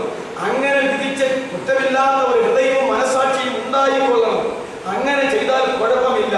അല്ല ഇങ്ങനെയൊക്കെയും കളിതമാശായിട്ട് അങ്ങോട്ട് കയറി തിന്നു കഴിഞ്ഞാൽ, തിന്നു കുടിച്ചു കഴിഞ്ഞാൽ ദൈവം നിന്റെ ജീവിതത്തിൽ ഇടപെടുന്നതാണ്. ആ ദൈവത്തിന്റെ ഇടപെടലുകൾ ഓരിന്ത്യ സഭയിൽ ഇടപെട്ട കാര്യം ഇവിടെ പറയുന്നു. ഓരിന്ത്യ സഭയിൽ ഇത് കളിതമാശായി എന്ന് ചെയ്തു കഴിഞ്ഞപ്പോൾ വേണ്ടുവണ്ണം അയോഗ്യതകൾ മാറ്റാതെയും ശോധന ചെയ്യാതെയും വിവേചിക്കാതെയും അവനവനെ വിധിക്കാതെയും അത് തിന്നുകുടിച്ച് കഴിഞ്ഞപ്പോൾ ആ ഓരിന്ത്യ സഭയിലുള്ള ചിലർ രോഗികളായി മാറിപ്പോയി, വേറെ ചിലർ ബലഹീനരായി മാറിപ്പോയി. ബലഹീനത സമം ദേഹത്തിലും ദേഹിയിലും ആത്മാവിലുമാണ്. വേറെ ഈ രോഗികളായതിനേക്കാളും ബലഹീനതപ്പെട്ട് പോയതിനേക്കാളും അധികം ആളുകൾ പെട്ടെന്ന് മരിച്ചും പോയി. അറ്റാക്കാന്ന് അന്ന് അങ്ങനെയാണോ പറഞ്ഞത് എനിക്ക് അറിയാൻ പറ്റില്ല. അനന്യാസ സഫീറയിൽ വീണ് മരിച്ചു കഴിഞ്ഞപ്പോൾ അറ്റാക്കാണെന്ന് അവിടെ പറഞ്ഞിട്ടില്ല. അറ്റാക്കിന് തുല്യമല്ലേ അല്ലേ? എന്തിനാ ദൈവത്തെ പരീക്ഷയായിട്ട് അമ്മങ്ങനെ ഒത്തെന്ന് ചോദിച്ചിരിക്കുന്നതിന് മുമ്പ് കുഴഞ്ഞു മറിഞ്ഞങ്ങ് വീണു, ചത്തും പോയി, കൊണ്ടുപോയി മരിച്ചു കാണിച്ചു കൊണ്ടുപോയി കുഴിച്ചു വിട്ടു. അപ്പോ ഇന്നാ ഇത് പേര് കിട്ടിയത് അറ്റാക്കാണ്. അപ്പൊ ഞാൻ പറയുന്നത് പെട്ടെന്ന് കണ്ടുപിടിക്കുന്നതിനിടയിൽ മരിച്ചു പോകുന്ന ഒരു രോഗം ആയിട്ടാണ് ഈ മരണകാരണമായ അറ്റാക്ക് പറയുന്നത്. ഞാൻ പറഞ്ഞത് കന്യാസ സഭയിൽ പെട്ടെന്ന് അങ്ങനെ മരിച്ചു എന്ന് പറയുന്ന പോലെ ഓരിന്ത്യ സഭയിൽ ഒരുപിടി പേര് മരിച്ചു. മരണത്തിന് മുഖാന്തരമെന്നാണ് പറഞ്ഞിട്ടില്ല. ഈ 3 ശിക്ഷകൾ എന്തുകൊണ്ട് കൊടുത്തു ഓരിന്ത്യ സഭയ്ക്ക്? അത് കർത്തൃമേശ നടത്തേണ്ടത് പോലെ നടത്തി, അനുഭവിക്കേണ്ടത് പോലെ അനുഭവിക്കാതിരുന്ന ഏക കാരണത്താൽ. അതോടുള്ള ബന്ധത്തിലാണ് നമ്മൾ എടുക്കേണ്ടത്. തന്നെത്താൻ അവനവനെ വിധിച്ചാൽ ദൈവത്താൽ ഇനി വിധിക്കപ്പെടേണ്ടി വരത്തില്ല. അവനവനെ വിധിക്കാതിരുന്നാൽ ദൈവം ജീവിതത്തിൽ ഇടപെട്ട് വിധിക്കേണ്ടതായിട്ട് വരും. ആ വിധിച്ചാൽ അവിടെ കൊടുത്ത പോലെയോ അല്ലാതുള്ള ശിക്ഷയോ ദൈവം നമുക്ക് നൽകും. അത് രോഗമാകാം, ബലഹീനതകളാകാം, മരണം വരെയാകാം. അങ്ങനെ ദൈവം ഒരു കരുണയില്ലാതെ നമ്മുടെ ജീവിതത്തിൽ ഇടപെട്ട് ഈ വിഷയത്തോടുള്ള ബന്ധത്തിൽ വിധിച്ച് രോഗമോ ബലഹീനതയോ മരണമോ എന്തെങ്കിലും വന്നാൽ അതെന്തിനു ചെയ്യുന്നതെന്നറിയാവോ? സ്നേഹിക്കുന്ന പിതാവ് മക്കളെ തല്ലുന്ന പോലെ ഒരു ബാലശിക്ഷയാണ് ഓർക്കണം. എന്തിനു വേണ്ടിയിട്ടാ?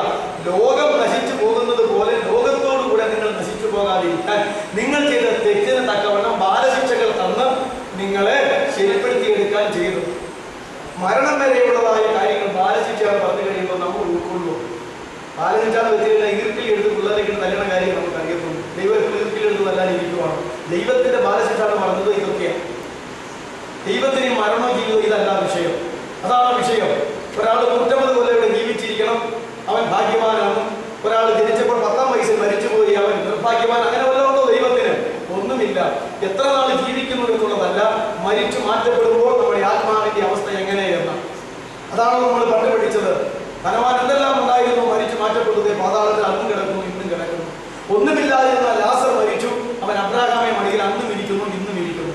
ഇനി അവരുടെ നിത്യമായ പ്രതിഫലം വീണ്ടും പ്രാപിക്കാൻ പോകത്തേയുള്ളൂ. ലാസർ എങ്ങോട്ടേക്ക് മാറ്റപ്പെടുന്ന നമ്മൾ പഠിച്ചത്? നിത്യമായ സ്വർഗത്തിലേക്ക്. ധനവാൻ എങ്ങോട്ട് മാറ്റപ്പെടുന്ന പഠിച്ചത്? നിത്യമായ പാതാളത്തിലേക്ക്.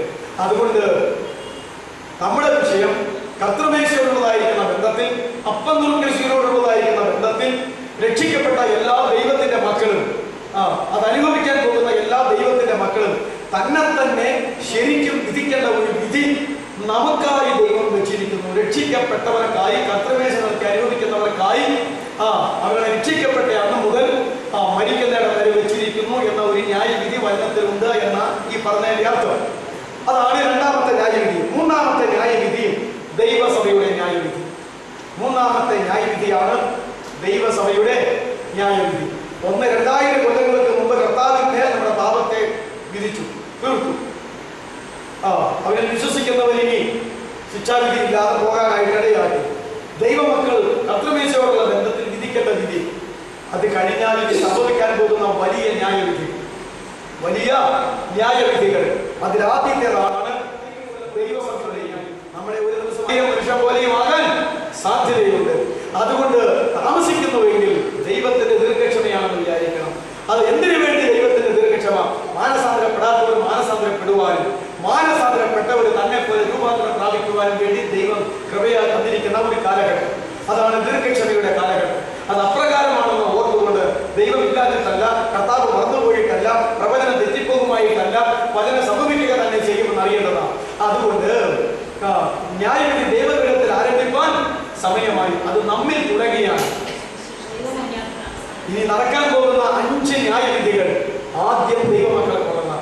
അത് നമ്മിൽ തുടങ്ങിയാൽ, ആ ന്യായവിധിയെ കുറിച്ച് നിങ്ങൾ മനസ്സിലാക്കിയാൽ, പാപിയുടെയും അഭക്തന്റെയും ന്യായവിധി വരുമ്പോൾ എന്തായിരിക്കും അവസ്ഥ? കർത്താവ് പറഞ്ഞ പോലെ തന്നെ ഇനി സോദോം ഗൊമോറയേക്കാൾ സീദോനേക്കാൾ ഒക്കെ ഭയങ്കരമായിട്ട് വരാൻ പോവുക. കപ്പർനഹൂമും ബേത്സയിദയും കോരസീനും അല്ലേ, എന്റെ സുവിശേഷം കേട്ടെടുത്തും വീര്യപ്രവൃത്തികൾ നടന്നെടുത്തുമെല്ലാം സംഭവിക്കാനായിട്ട് പോവുകയാണ്. അങ്ങനെയാണെങ്കിൽ എനിക്ക് തോന്നുന്നത് ഈ ഭാരതത്തിൽ ഏറ്റവും കൂടുതൽ ദൈവവചനം കേൾക്കുകയും അത്ഭുതങ്ങളും അടയാളങ്ങളും വീര്യപ്രവൃത്തികളും നടക്കുകയും ഒക്കെ ചെയ്ത ദൈവമക്കളുടെ നാട് ഏത് തന്നെയാണ്? കേരളമാണ്.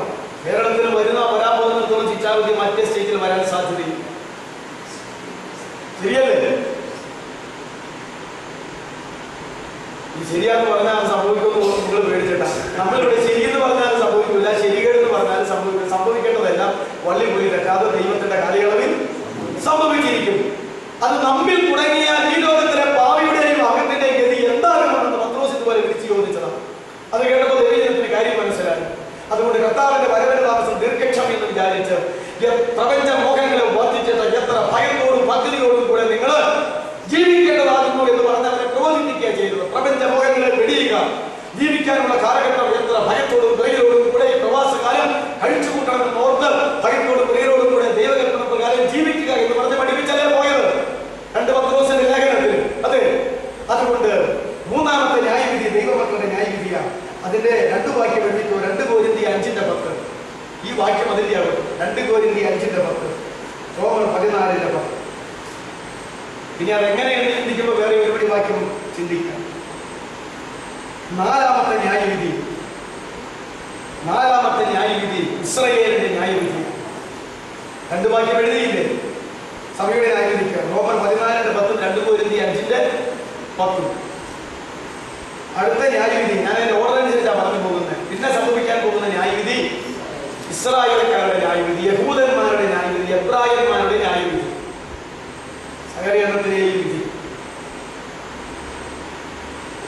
യെഹെസ്കേൽ 20:33 മുതൽ 44 വരെ. യെഹെസ്കേൽ പ്രവചനം 20:33 മുതൽ 44 വരെയുള്ള വാക്യത്തിൽ പറയുന്ന പോലെ സകല ഇസ്രായേലിനെയും ന്യായം വിധിക്കും. ഇസ്രായേലിനെ ന്യായം വിധിക്കുമ്പോൾ അവരുടെ ഭരണഘടനയോ അവരുടെ പ്രമാണം എന്താണെന്നറിയാമോ? പഴയ നിയമകാലത്തുള്ള ന്യായപ്രമാണം. ദൈവമക്കളെ ന്യായം വിധിക്കുമ്പോൾ എന്താ പ്രമാണം? ഞാനിവിടെ രക്ഷാപൂർത്തിയെ കുറിച്ച് ക്ലാസ് എടുത്തപ്പോൾ പറഞ്ഞത്, രക്ഷയുടെ 12ാമത്തെ പടിയെ കുറിച്ച് ക്ലാസ് എടുത്തപ്പോൾ ഇത് പറഞ്ഞിട്ടുള്ളതാണ്. നമ്മുടെ പ്രമാണം ഏതാ? നമ്മുടെ പ്രമാണം സഭയുടെ ഗാനമോ പ്രമാണോ പിതാക്കന്മാരുടെ കൽപ്പനയോ ഒന്നുമല്ല. നമ്മുടെ പ്രമാണം പഴയ നിയമവുമല്ല. നമ്മുടെ പ്രമാണം വലിയ നിയമമാണ്. അതിന്റെ പേര് ജീവന്റെ ആത്മാവിന്റെ പ്രമാണമാണ്. റോമർ 8:2 ജീവന്റെ ആത്മാവിന്റെ പ്രമാണം, അല്ലെങ്കിൽ വിദ്യ നിയമ പ്രമാണം. അതിനകത്ത് പറയുന്ന പോലെ ജീവിച്ചൊന്ന് മാത്രമേ നോക്കൂ. അബ്രാഹാമിനെ അല്ലെങ്കിൽ ദാവീദിനെ ന്യായം വിധിക്കാൻ ദൈവം ഏത് പ്രമാണം എടുക്കും? ആ ന്യായ പ്രമാണം എടുക്കും. നമ്മളെ ന്യായം വിധിക്കാൻ ഏത് പ്രമാണം എടുക്കും? ഇന്നും ആളുകൾ വിചാരിച്ചുകൊണ്ടിരിക്കുന്നത് പഴയ നിയമം കൊണ്ടുവന്ന് ന്യായം വിധിക്കുമായിരിക്കുന്നു. എന്നാൽ തടി തപ്പാനായിട്ട് ഒരുപടി മാറുമ്പോൾ പക്ഷേ അവിടെ പറഞ്ഞു പല്ലിന് പകരം പല്ല്, കണ്ണിന് പകരം കാരണം എന്നോട് ഒന്നടിച്ചാൽ കൊടുത്തോരെടുന്ന അതിന്റെ പഴയ നിയമത്തിലെ വ്യവസ്ഥ. അതുകൊണ്ട് ഇന്ന് അങ്ങോട്ട് തിരിച്ചടിച്ചുകൊണ്ടിരിക്കുക. പുതിയ നിയമത്തെ കർത്താവ് പറഞ്ഞു എന്താ ചെയ്യേണ്ടത്? ശത്രുക്കളെ സ്നേഹിക്കണം, ഉപദ്രവിക്കുന്നവർക്ക് വേണ്ടി പ്രാർത്ഥിക്കണം, ശപിക്കുന്നവരെ അനുഗ്രഹിക്കണം, ഇങ്ങോട്ട് തിന്മ ചെയ്യുമ്പോൾ അങ്ങോട്ട് നന്മയാൽ തിന്മയെ ജയിക്കണം. ഇത് ചെയ്തോന്ന് ഇവിടെ നോക്കൂ. അവന്റെ പ്രമാണം കൊണ്ട് ഇവിടെ ചെയ്യുന്ന വല്ലതും കിട്ടുമോ? അത് ചെയ്യുന്നവൻ അതിനാൽ ജീവിക്കും. അവിടെ ന്യായപ്രമാണം അനുസരിക്കുന്നവനെല്ലാം ഭൗതികമായ അനുഗ്രഹങ്ങളാണ്. ഇവിടെ കൃപയുടെ പ്രമാണം അനുസരിക്കുന്നവനെല്ലാം ഒന്നാൻ കൊടുക്കാനുള്ളത് തരാമെന്ന് വാഗ്ദത്തം ചെയ്തിട്ടുണ്ട്. അത് തരിക തന്നെ ചെയ്യും. ബാക്കിയുള്ളതെല്ലാം പൊതുവായ ഭൂമിയിൽ സ്വർഗീയ പ്രതിഫലം. ഇതാ ഇത് തമ്മിലുള്ള വ്യത്യാസം. അതൊന്നും തിരിച്ചറിയാൻ മേലാതെ ജീവിച്ചാൽ പാകിസ്ഥാന്റെ ഭരണഘടന അനുസരിച്ച് എഴുതി അയച്ചു വേണ്ടി അതനുസരിച്ച് നമ്മളിവിടെ ജീവിക്കാൻ തുടങ്ങി എവിടെ ഒക്കുവോ? അവിടെ പോകണം. അപ്പൊ നമ്മുടെ ഭരണഘടന, നമ്മുടെ പ്രമാണം, നമ്മുടെ കാലം, നമ്മുടെ ഉപദേശം, നമ്മുടെ നിയമം എന്താ? പുതിയ നിയമം. അത് വെച്ചാൽ ന്യായവിധി. അതുകൊണ്ട് ഇസ്രായേലിന്റെ ന്യായവിധിയുടെ കാര്യമാണ് നമ്മൾ ചിന്തിച്ചത്. യഹസ്കേൽ 20:33 മുതൽ 44 വരെ ന്യായവിധിക്കുന്ന പുസ്തകം എന്താ? ന്യായപ്രമാണം. അടുത്തത് ജാതികളുടെ ന്യായവിധി. ജാതികളുടെ ന്യായവിധി മത്തായിയുടെ സുവിശേഷം 25:31 മുതൽ 44 വരെ. മത്തായിയുടെ സുവിശേഷം 25:31 മുതൽ 44 വരെ. ഒരു തകരാറ് ഇവിടെ ഉണ്ട് കേട്ടോ. എല്ലാ ക്രൈസ്തവ മതങ്ങളും സമുദായങ്ങളും പഠിപ്പിക്കുന്ന ന്യായവിധി ഇതാ. ഈ ജാതികളുടെ ന്യായവിധിയാണ്. ആ സംഭവം പറഞ്ഞ് പഠിപ്പിക്കാനൊക്കെ വളരെ എളുപ്പമാണ്. അന്നാളിൽ ന്യായാധിപനായ മനുഷ്യപുത്രൻ ഇങ്ങോട്ട് വരും. അവൻ തേജസ്സിന്റെ സിംഹാസനത്തിലേക്ക് ഇരിക്കും. ഇടയിൽ ചെമ്മരിയാടുകളെ ആളുകളെ തന്റെ അടയിൽ കൂട്ടുന്ന പോലെ അവൻ എല്ലാവരെയും കൂട്ടും. ചെമ്മരിയാടുകളെയും കോലാടുകളെയും അവൻ തിരിച്ചതുപോലെ ചെമ്മരിയാടുകളെ വലത്തും കോലാടുകളെ ഇടത്തുമായിട്ട് അങ്ങോട്ട് നിൽക്കും എന്ന് പറഞ്ഞു കഴിഞ്ഞാൽ നല്ലവരെ വലത്തും ചീത്തവരെ ഇടത്തും നിർത്തും. എന്നിട്ട് അവിടെ പറഞ്ഞിട്ടുണ്ട്, വലത്തുഭാഗത്തുള്ളവരോട് പറയും, എന്റെ പിതാവിനാൽ അനുഗ്രഹിക്കപ്പെട്ടവരെ ലോകസ്ഥാപനത്തിന് മുമ്പ് നിങ്ങൾക്കായി ഒരുക്കിയിരിക്കുന്ന ദൈവരാജ്യം അന്ന് അനുഭവിച്ചുകൊള്ളുകയും. ഇപ്പത്തുള്ളവരോട് പറയും, ശമിക്കപ്പെട്ടവരെ നിങ്ങൾ എന്നെ വീട്ടിൽ ശാശ്വത ദൂതന്മാർക്ക് വേണ്ടി ഒരുക്കിയിരിക്കുന്ന നിത്യ അഗ്നിയിലേക്ക് പോയിക്കൊള്ളുകയും ഏർപ്പാട് തീർന്നു. പിന്നെ ഇത്രയും പറഞ്ഞു കഴിഞ്ഞു വെച്ചാൽ ഞാനൊക്കെ എന്തെങ്കിലും പിടിച്ചിട്ടുണ്ടെന്ന് അറിയാവോ? കത്തോലിക്ക സ്കൂളിൽ പഠിച്ചാൽ മതി. കത്തോലിക്ക പിള്ളേർ പറയും, ഞങ്ങൾ ആ വലത്ത് ഭാഗത്ത് നിൽക്കുന്നത്, ബാക്കിയുള്ള നിങ്ങളൊക്കെ യാക്കോബക്കാരൻ ഉൾപ്പെടെ ഇടത്ത് ഭാഗത്താവുന്നു നമ്മൾ വിട്ടുകൊടുക്കും. അപ്പൊ ഞാൻ പറഞ്ഞു, യാക്കോബക്കാരൻ ആ വലത്ത് ഭാഗത്ത് നിൽക്കുന്നത്, നിങ്ങളൊക്കെ ഇടത്ത് ഭാഗത്താന്ന് പറഞ്ഞു. ഇങ്ങനെ ഓരോ ജാതികളും ക്രിസ്ത്യാനികളും അവിടെ വെച്ച് കുണ്ടും കുളിക്കുന്നത് അറിയാവും. ഈ വിധിയാ ഈ ഇടത്തും വലത്തും തിരിക്കലും വലത്തുള്ളവനെ സ്വർഗരാജ്യത്തിലേക്കും ഇടത്തുള്ളവനെ ഈ നരകത്തിലേക്ക് വിടുന്ന വാക്യമാണ് ഉള്ളൂ. അത് തന്നെയാണ് സമുദായത്തിലെ ഒരു അറിവ്. വേർപാട് സഭകളിലേക്ക് വന്നു കഴിഞ്ഞപ്പോൾ ഇവിടെ അതിനേക്കാൾ വിശ്വസിക്കും. IPC-കാരൻ പറയും, ചർച്ച കൂടുകാരോട് ഞങ്ങളാ വലത്ത് നിങ്ങളാ ഇടത്ത്. ഇവരെല്ലാവരുടെ പലകരക്കാരോട് പറയും, നിങ്ങളാ ഇടത്ത് ഞങ്ങളാ വലത്ത്. ഈ ബന്ധക്കോസ് പറയും, ഞങ്ങൾ മാത്രം വലത്ത് നിങ്ങളൊക്കെ ഇടത്താം. ഇങ്ങനെ അങ്ങോട്ടും ഇങ്ങോട്ടും കുസ്തി അടിച്ചുകൊണ്ടിരിക്കുകയാണ്. എന്റെ പൊന്നെ, ഇത് ദൈവമക്കളുടെ ന്യായവിധി വേറെയാണ്, ഇസ്രായേലിന്റെ വേറെയാണ്. നമ്മളിപ്പോ ചിന്തിച്ചില്ലേ, ഇത് ആരുടെയാ? ജാതികളുടെ. എന്തായി പറഞ്ഞെന്നറിയാവോ? കർത്താവായിരിക്കുന്ന യേശു തന്റെ സഭയെ ചേർക്കാൻ ഇങ്ങോട്ട് വന്നിട്ട് പ്രതിഫലത്തിന്റെ ന്യായാസനം കഴിഞ്ഞ് സഭയെ കല്യാണവും കഴിച്ച് യേശു രാജാവും ഈ സഭയെ മണവാട്ടി രാജ്ഞിയുമായിട്ട് 1000 കൊല്ലം ഈ ലോകത്തെ നീതിയോടെ ഭരിക്കുവാൻ, ദാവീദിന്റെ സിംഹാസനത്തിൽ ഇരിക്കുവാൻ യെരൂശലേമിലേക്ക് വന്നിറങ്ങി ഭരണം തുടങ്ങാൻ നേരത്ത് അവൻ എങ്ങോട്ട് വരുമെന്നാ പറഞ്ഞത്? ഒലിവുമലയുടെ നെറുകയിൽ നിന്ന് അവൻ അങ്ങോട്ട് പൊങ്ങിപ്പോയെങ്കിൽ അവൻ ഭൂമിയിലേക്ക് രണ്ടാമത് വരുമ്പോൾ ഒലിവുമലയുടെ നെറുകയിൽ തന്നെയാണ് വരാൻ പോകുന്നത്. ഏത് പ്രവചനമാ? സക്രിയ പ്രവചനത്തിലുണ്ടല്ലോ, അന്നാളിൽ ഒലിവുമല രണ്ടായി ചിന്തി പിളർന്നു പോകും. ഒരു ഭാഗം വടക്കോട്ട് പാതി തെക്കോട്ട് നീങ്ങിപ്പോകും. ഒരു പർവ്വതം നേരെ പിളർന്നിട്ട് ദൈവശക്തിയാൽ ഒന്ന് അങ്ങോട്ടും ഒന്ന് ഇങ്ങോട്ടും, ഒരു JCB വേണ്ട, ഒരേ നമ്പരാൻ ഒറ്റ കൽപ്പന JCB-യാൽ ഒലിവുമല പകുതിക്കങ്ങ് പിളർന്നിട്ട് അങ്ങോട്ടും ഇങ്ങോട്ടും പോയി ഒരു മഹാസമഭൂമി ഉണ്ടാകും. ആ മഹാസമഭൂമിയിലേക്ക് സ്വർഗത്തിൽ നിന്ന് തന്റെ കാന്തിയുമായി കടന്നു വന്ന രാജാതി രാജാവും കർത്താതി കർത്താവും മണവാളന്മാരിക്കുന്ന യേശു തമ്പുരാൻ ഇറങ്ങി വരും. അവനും അവന്റെ കാന്തിയും കൂടെ. ആ പൊന്നുപാലങ്ങൾ വയ്ക്കാനായിട്ട് ഈ പാപം നിറഞ്ഞ ഭൂമിയിൽ എന്റെ പിതാവായ ദൈവത്തിന് തന്റെ മകന്റെ കാര്യം വയ്ക്കാൻ ഇഷ്ടമല്ലാത്തത് കൊണ്ട് അഡീഷണൽ ആയിട്ട് ഒരു പുതുവാന ഭൂമി ഒലിവുമലയെ പ്രവൃത്തി ഉണ്ടാക്കിയതാണ്. അതാണ് അവിടെ പറഞ്ഞിരിക്കുന്നത്. അങ്ങനെ യഹൂദ ജാതിയെ അവിടെ വെച്ചാൽ യഹൂദ ജാതി ചേർന്ന് എന്തിനാ? 1000 കൊല്ലം ഭരിക്കാനായിട്ട്. ആ ന്യായപ്രമാണ പ്രകാരം ജയിക്കുന്ന ആളുകൾ മാത്രമേ ദൈവരാജ്യത്തിലേക്ക് കയറ്റുകയുള്ളൂ, അല്ലാത്തവരെ തട്ടിക്കളയും.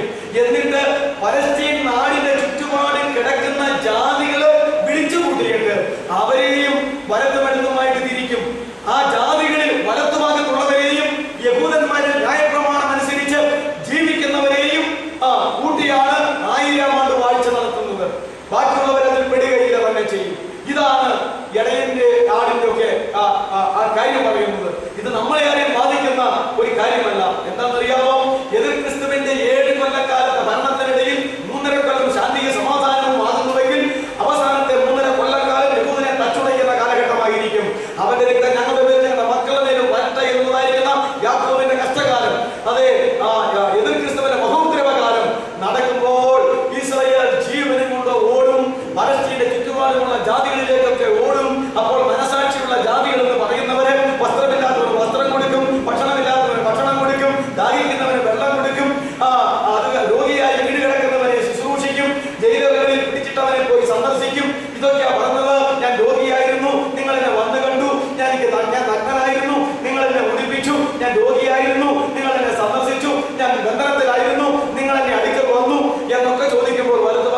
എനിക്കാണ് ചെയ്തത്.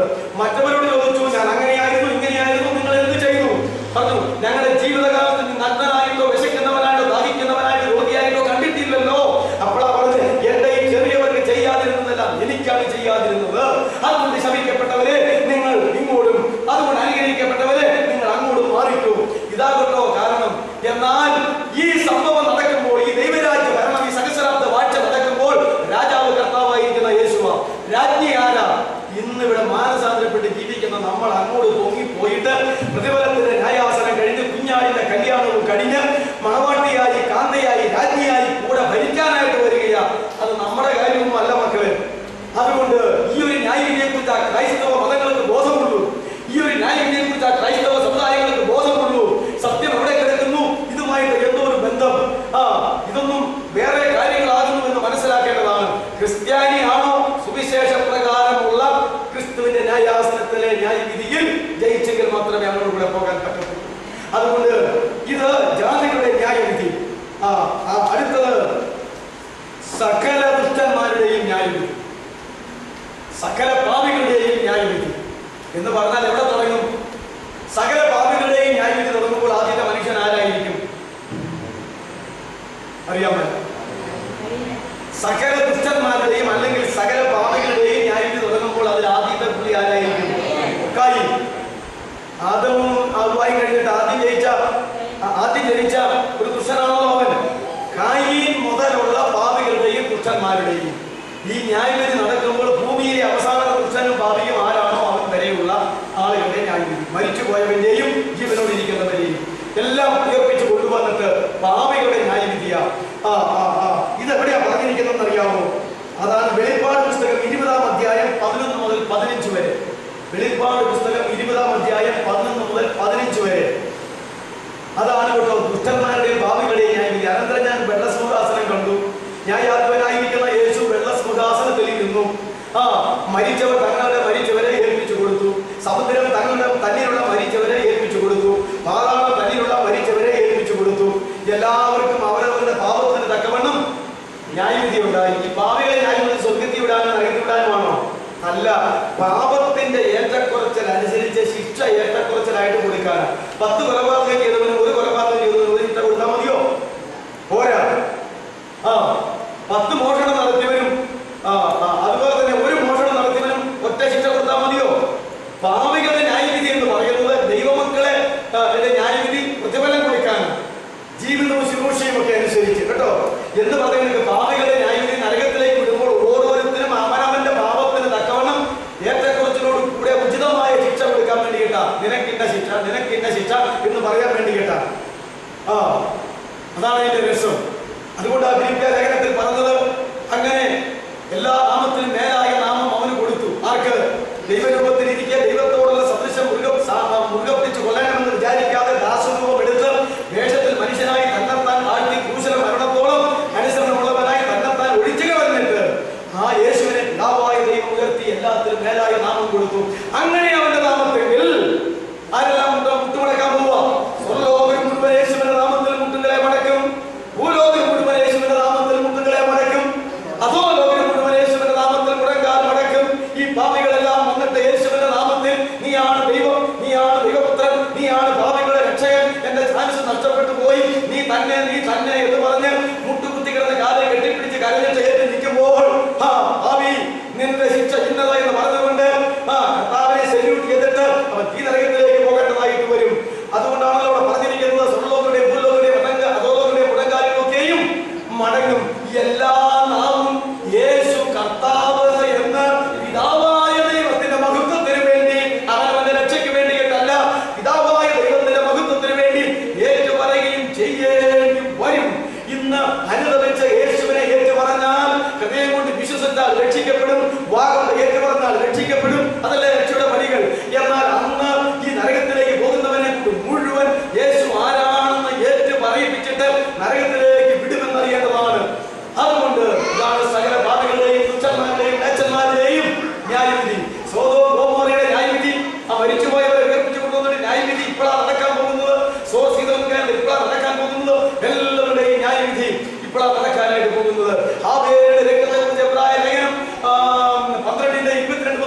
പറയുമ്പോൾ എന്താ പറയുന്നത്?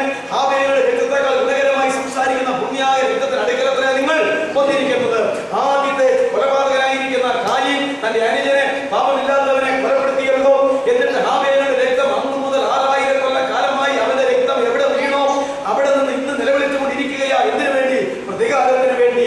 ഒരു പാപം ചെയ്യാത്ത എന്നെ എന്റെ ചേട്ടൻ ചതിച്ചു കൊന്നല്ലോ, ദൈവമേ നീ എന്തുകൊണ്ട് അവനെ വിധിക്കുന്നില്ല എന്ന് ആ രക്തം സംസാരിച്ചുകൊണ്ടിരിക്കുന്നു. എങ്കിൽ 2000 കൊല്ലങ്ങൾക്ക് മുമ്പ് കാൽവരിയുടെ പിരിമാറിൽ നമ്മുടെ പാപത്തിന് പരിഹാരം വരുത്തുവാൻ മരിച്ച ദൈവപുത്രനായിരിക്കുന്ന യേശുവിന്റെ അവസാനത്തോടെ രക്തം വരെ വീണ ഗോൽഗോഥാ കുന്നിൽ നിന്ന് ആ രക്തം എന്ന് സംസാരിച്ചു കൊണ്ടിരിക്കുന്നത് ആ പേരുടെ രക്തത്തെക്കാൾ ഗുണകരമായാണ്. എന്താ യേശുവിന്റെ രക്തത്തിൽ സംസാരിക്കാനായിട്ടുള്ളത്? വരുവിനെ നമുക്ക് തമ്മിൽ വാദിക്കാം. നിന്റെ പാപം എത്ര കഠിനമായിരുന്നാലും രക്താപനം പോലെ ചുമന്നിരുന്നാലും ഞാൻ വെളുപ്പിക്കാം, പഞ്ഞു പോലെ വെളുപ്പിക്കാം, ഹിമം പോലെ വെളുപ്പിക്കാം എന്നുള്ളതാണ് യേശുവിന്റെ രക്തത്തിൽ സംസാരിക്കാനായിട്ടുള്ളത്. അത് മാത്രമല്ല, വലതുഭാഗത്തെ കള്ളൻ മാനസാന്തരപ്പെട്ടുവെന്ന് പറയുമ്പോൾ ആ കള്ളൻ മാനസാന്തരപ്പെടാനുണ്ടായ നിമിഷ നേരത്തെ എന്താ 2 കള്ളന്മാരും അവനെ നിന്ദിച്ചുകൊണ്ടിരുന്നതാ. അവസാനം ഒരു ഒറ്റ പ്രാർത്ഥന അവൻ കേട്ടപ്പോൾ, പിതാവേ ഇവർ ചെയ്യുന്നത് ഇന്നതെന്ന് അറിയാതിരിക്കാൻ ഇവരോട് ക്ഷമിക്കണമേ എന്നുള്ള ഒരു പ്രാർത്ഥന ആ കള്ളന്റെ ജീവിതത്തിൽ ആദ്യമായി കേട്ടപ്പോൾ ഇവൻ ആരാണെന്ന് നോക്കാവുന്ന പോലെ നോക്കി അവനെ കുറിച്ച് തൂങ്ങി കിടക്കുകയാണല്ലോ. അപ്പോഴാ യേശുവിന്റെ മുഖം ഒരു ദൈവത്തിന്റെ മുഖം പോലെ പ്രകാശിച്ചുകൊണ്ടിരിക്കുന്നത്. ഈ ഒരു ഒറ്റ പ്രാർത്ഥനയില കള്ളന്റെ ഹൃദയം തകർന്നു പോയത്. അപ്പോൾ ഇവൻ ആരാണെന്ന് മനസ്സിലായി. ഇവൻ ഉടനെ അവനോട് പറഞ്ഞു, നാം ചെയ്തതിന് തക്കവണ്ണമല്ലേടാ കൂട്ടുകാരാ പ്രാപിക്കുന്ന ഇവനെ ധിക്കരിക്കരുത്, നിന്ദിക്കരുത്. ഇവനോ ഹരിതാത്തൊന്നും ചെയ്തിട്ടില്ല, ഇവനോ ഹരിതാത്തൊന്നും ചെയ്തിട്ടില്ല. തന്റെ കൂട്ടുകാരനോട് പറഞ്ഞിട്ട് കുറെ തിരിഞ്ഞ് പറഞ്ഞു, കർത്താവേ ഇനി നീ രാജ്യത്വം പ്രാപിച്ച് മടങ്ങി വരുമ്പോൾ എന്നെയും കൂടി ഓർക്കണമേ, വരുവാനുള്ള മഷിക ഇവൻ തന്നെ എന്ന് അവിടെ കിടന്നുകൊണ്ട് ആ കള്ളൻ വിളിച്ചു പറഞ്ഞതാ. പ്രിയമുള്ളവരെ, അവനും രക്ഷിക്കപ്പെട്ടു പോയല്ലോ. ഞാൻ പറഞ്ഞത് ആ പേര് രക്തത്തെക്കാൾ ഗുണകരമായി സംസാരിക്കുന്നതാ യേശുവിന്റെ രക്തം. വിശ്വസിക്കുന്നവർക്ക് തന്റെ രക്തം മൂലം പ്രായശ്ചിത്തമാക്കുവാൻ ദൈവം അവനെ ഇന്നും പരസ്യമായി നിർത്തിയിരിക്കുന്നു. റോമർ 3:25 അല്ലേ? 3:25 ഇന്നും വിശ്വസിക്കുന്നവർക്ക് യേശുവിന്റെ രക്തത്തിലൂടെയാണ് വീണ്ടെടുപ്പും പാപമോചനവും. അതുകൊണ്ട് കാൽവരിയിൽ അവനെ ഇന്നും നിർത്തി. മോശ മരുഭൂമിയിൽ പിച്ചളസർപ്പത്തെ ഉയർത്തിയതുപോലെ മനുഷ്യപുത്രനെ ഉയർത്തി നാട്ടേണ്ടതാകുന്നു. ഞാൻ എന്നെ തന്നെ ഉയർത്താൽ, എന്റെ പിതാവിനെ ഉയർത്തിയാൽ ഞാൻ ലോകത്തിലുള്ള എല്ലാവരെയും എങ്കിലേക്ക് ആകർഷിക്കും എന്നല്ലേ പറഞ്ഞിരിക്കുന്നത്. അതുകൊണ്ട് സകല പാപികളുടെയും ന്യായവിധി 20:11 മുതൽ 15 വരെ മരണം തന്നിലുള്ള മരിച്ചവരെ, പാതാളം തന്നിലുള്ള മരിച്ചവരെ, സമുദ്രം തന്നിലുള്ള മരിച്ചവരെ ഇല്ലേ? എന്റെ പൊന്നെ, ശവസംസ്കാരം നടക്കാതെ ഇവിടെല്ലാം കിടക്കുന്ന ആളുകൾ അതെല്ലാം പൊന്തി വരും. എല്ലാവർക്കും ഉയർക്കും. അടുത്ത ന്യായവിധി വീണുപോയ ദൂതന്മാരുടെ ന്യായവിധി. പാപം ചെയ്ത് അധപ്പതിച്ചു പോയ ദൈവദൂതന്മാരുടെ, പിശാചുക്കളുടെ ന്യായവിധി. യൂദാ 1:6. യൂദാ 1:6. 2 പത്രോസ് 2:4.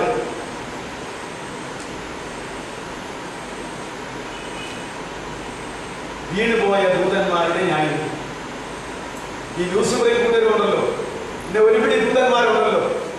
ഞാൻ ഒരിക്കൽ പറഞ്ഞു, യൂഫ്രട്ടീസ് നദീതീരത്ത് ബന്ധിച്ചിട്ടിരിക്കുന്ന ലക്ഷക്കണക്കിന് ദൂതന്മാരുണ്ട്.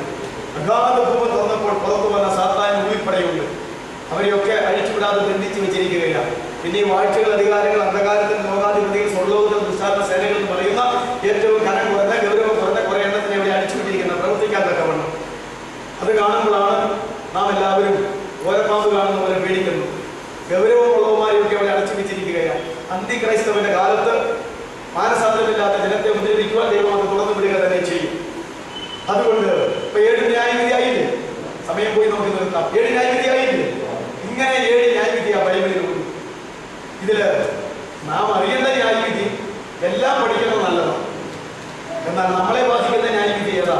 ദൈവമക്കളുടെ ദൈവസഭയുടെ ന്യായവിധി. എല്ലാ ന്യായവിധിയും നമ്മൾ ചുരുക്കമായിട്ട് പഠിക്കാൻ പോവുകയാണ്.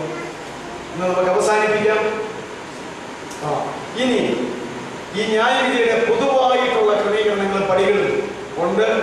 അത് കഴിഞ്ഞിട്ട് ഓരോ ന്യായവിധിയെ കുറിച്ച് ചുരുക്കമായിട്ട് ദൈവത്തിന്റെ കൃപ പോലെ, അവൻ തരുന്ന സന്ദർഭങ്ങൾ പോലെ നമുക്ക് ചിന്തിക്കാനായിട്ട് ഇടയില്ല.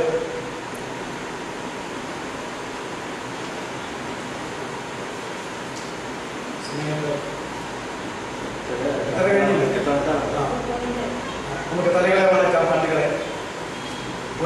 മരണവും പിന്നെ ന്യായവിധിയും ദൈവം മനുഷ്യർക്ക് നിശ്ചയിച്ചിരിക്കുന്നു. അതുകൊണ്ട് ഇപ്പോൾ ക്രിസ്തുവേശുവിലുള്ളവർക്ക് ന്യായവിധിയില്ല. പുത്രനിൽ വിശ്വസിക്കുന്നവരെ ന്യായവിധിയില്ല. ക്രിസ്തുവിൽ വിശ്വസിക്കുന്നവരെ ശിക്ഷാവിധിയില്ല.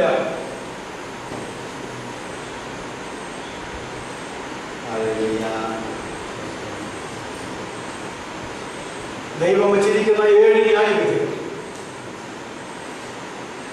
പാപികളുടെ മേലുള്ള ന്യായവിധി കൃപയാൽ നമ്മുടെ മേൽ നിന്ന് മാറ്റപ്പെട്ടു പോകുവാൻ ഇടയായി ഓർത്ത് നമുക്ക് നന്ദിയോടെ ദൈവത്തെ മഹത്വപ്പെടുത്താം. എന്നാൽ ജീവിതം എങ്ങനെയിരുന്നുവെന്നും പ്രവർത്തനം എങ്ങനെയിരുന്നുവെന്നും യേശു ക്രിസ്തുവുമായിട്ടുള്ള വ്യക്തിപരമായ ബന്ധം എങ്ങനെയിരുന്നുവെന്നും അറിഞ്ഞ് അവരുടെ ശരീരത്തിലിരിക്കുമ്പോൾ ചെയ്തതോ നല്ലതാകലും തീയതാകലും അതിന് തക്കവണ്ണം പ്രാപിക്കേണ്ടതിന് നാം എല്ലാവരും യേശുവിന്റെ ന്യായാസനത്തിന് മുമ്പാകെ വെളിപ്പെടേണ്ടതാകുന്നു എന്ന് പറഞ്ഞിട്ടുള്ള ആ ഒരു ന്യായവിധി നമുക്കുണ്ട്. ഇന്ന് രാത്രികാലം മറ്റെല്ലാ വചനം പോലെയും ദൈവത്തിന്റെ ഈ വിഷയവും ഈ വചനവും മാറ്റമില്ലാതെ നിൽക്കും. ക്രിസ്ത്യൻ സമുദായങ്ങളിലെ പിതാക്കന്മാർ എഴുതി ഒരു മനുഷ്യന്റെ അവസാനത്തെ കാര്യങ്ങൾ 4: മരണം, ന്യായവിധി, സ്വർഗം, നരകം. അത്ര വ്യക്തമായി എഴുതി. മരിക്കും, ന്യായവിധി ഉണ്ടാകും, ഒന്നുകിൽ സ്വർഗത്തിൽ അല്ലെങ്കിൽ നരകം. എപ്പോഴും ഓർക്കാൻ പറഞ്ഞ് എഴുതി വെച്ചിരിക്കുന്ന കാര്യം. ഒരു മനുഷ്യന്റെ അവസാനത്തെ കാര്യങ്ങൾ 4. അങ്ങനെയും എഴുതിയുണ്ട്. നാം എപ്പോഴും ഓർത്തിരിക്കേണ്ട സംഗതി എന്നും ഓർക്കണം. എല്ലാ ക്രിസ്തീയ മതങ്ങളും സമുദായങ്ങളും സഭകളും ഒരുപോലെ പഠിപ്പിക്കുന്നു. ഹിന്ദു മതവും മുസ്ലിം മതവും ന്യായവിധിയെക്കുറിച്ച് പഠിപ്പിക്കുന്നു. അതുകൊണ്ട് ഈ വലുതും ഭയങ്കരവുമായ ന്യായവിധി അഭിമുഖീകരിച്ച് ജയാളികളായി തീരുവാൻ നമുക്ക് വരുത്തേണ്ട രൂപാന്തരങ്ങൾ, നമുക്ക് വരുത്തേണ്ട അനുഭവങ്ങൾ വരുത്തുവാൻ നമ്മെ തന്നെ ഏൽപ്പിച്ചു. ആഗ്രഹിക്കുന്ന വ്യക്തിയുടെ ഉള്ളത്തെ തൃപ്തിപ്പെടുത്തുന്ന ദൈവവും ദൈവത്തിന്റെ പരിശുദ്ധ ദൈവത്തിന്റെ വചനവും ശക്തിയോടെ വ്യാപിക്കട്ടെ. കർത്താവിന്റെ രക്തത്താൽ അവൻ ഒരിക്കലും കൂടെ നമ്മെ എല്ലാവരെയും കടിയെ ശുദ്ധീകരിക്കട്ടെ. അവന്റെ വചനത്താൽ നമ്മെ നവീകരിക്കട്ടെ. അവന്റെ പരിശുദ്ധാത്മാവിനാൽ നമ്മെ നിറയ്ക്കട്ടെ. ദൈവവചനവും ദൈവത്തിന്റെ പരിശുദ്ധാത്മാവും നമ്മുടെ ഉള്ളത്തിൽ പ്രവർത്തിച്ചുകൊണ്ടിരിക്കട്ടെ. കർത്താവിന് വേണ്ടി ജീവിക്കുന്ന ദൈവമക്കളായി തീരുവാൻ കർത്താവ് നമ്മെ സഹായിക്കട്ടെ.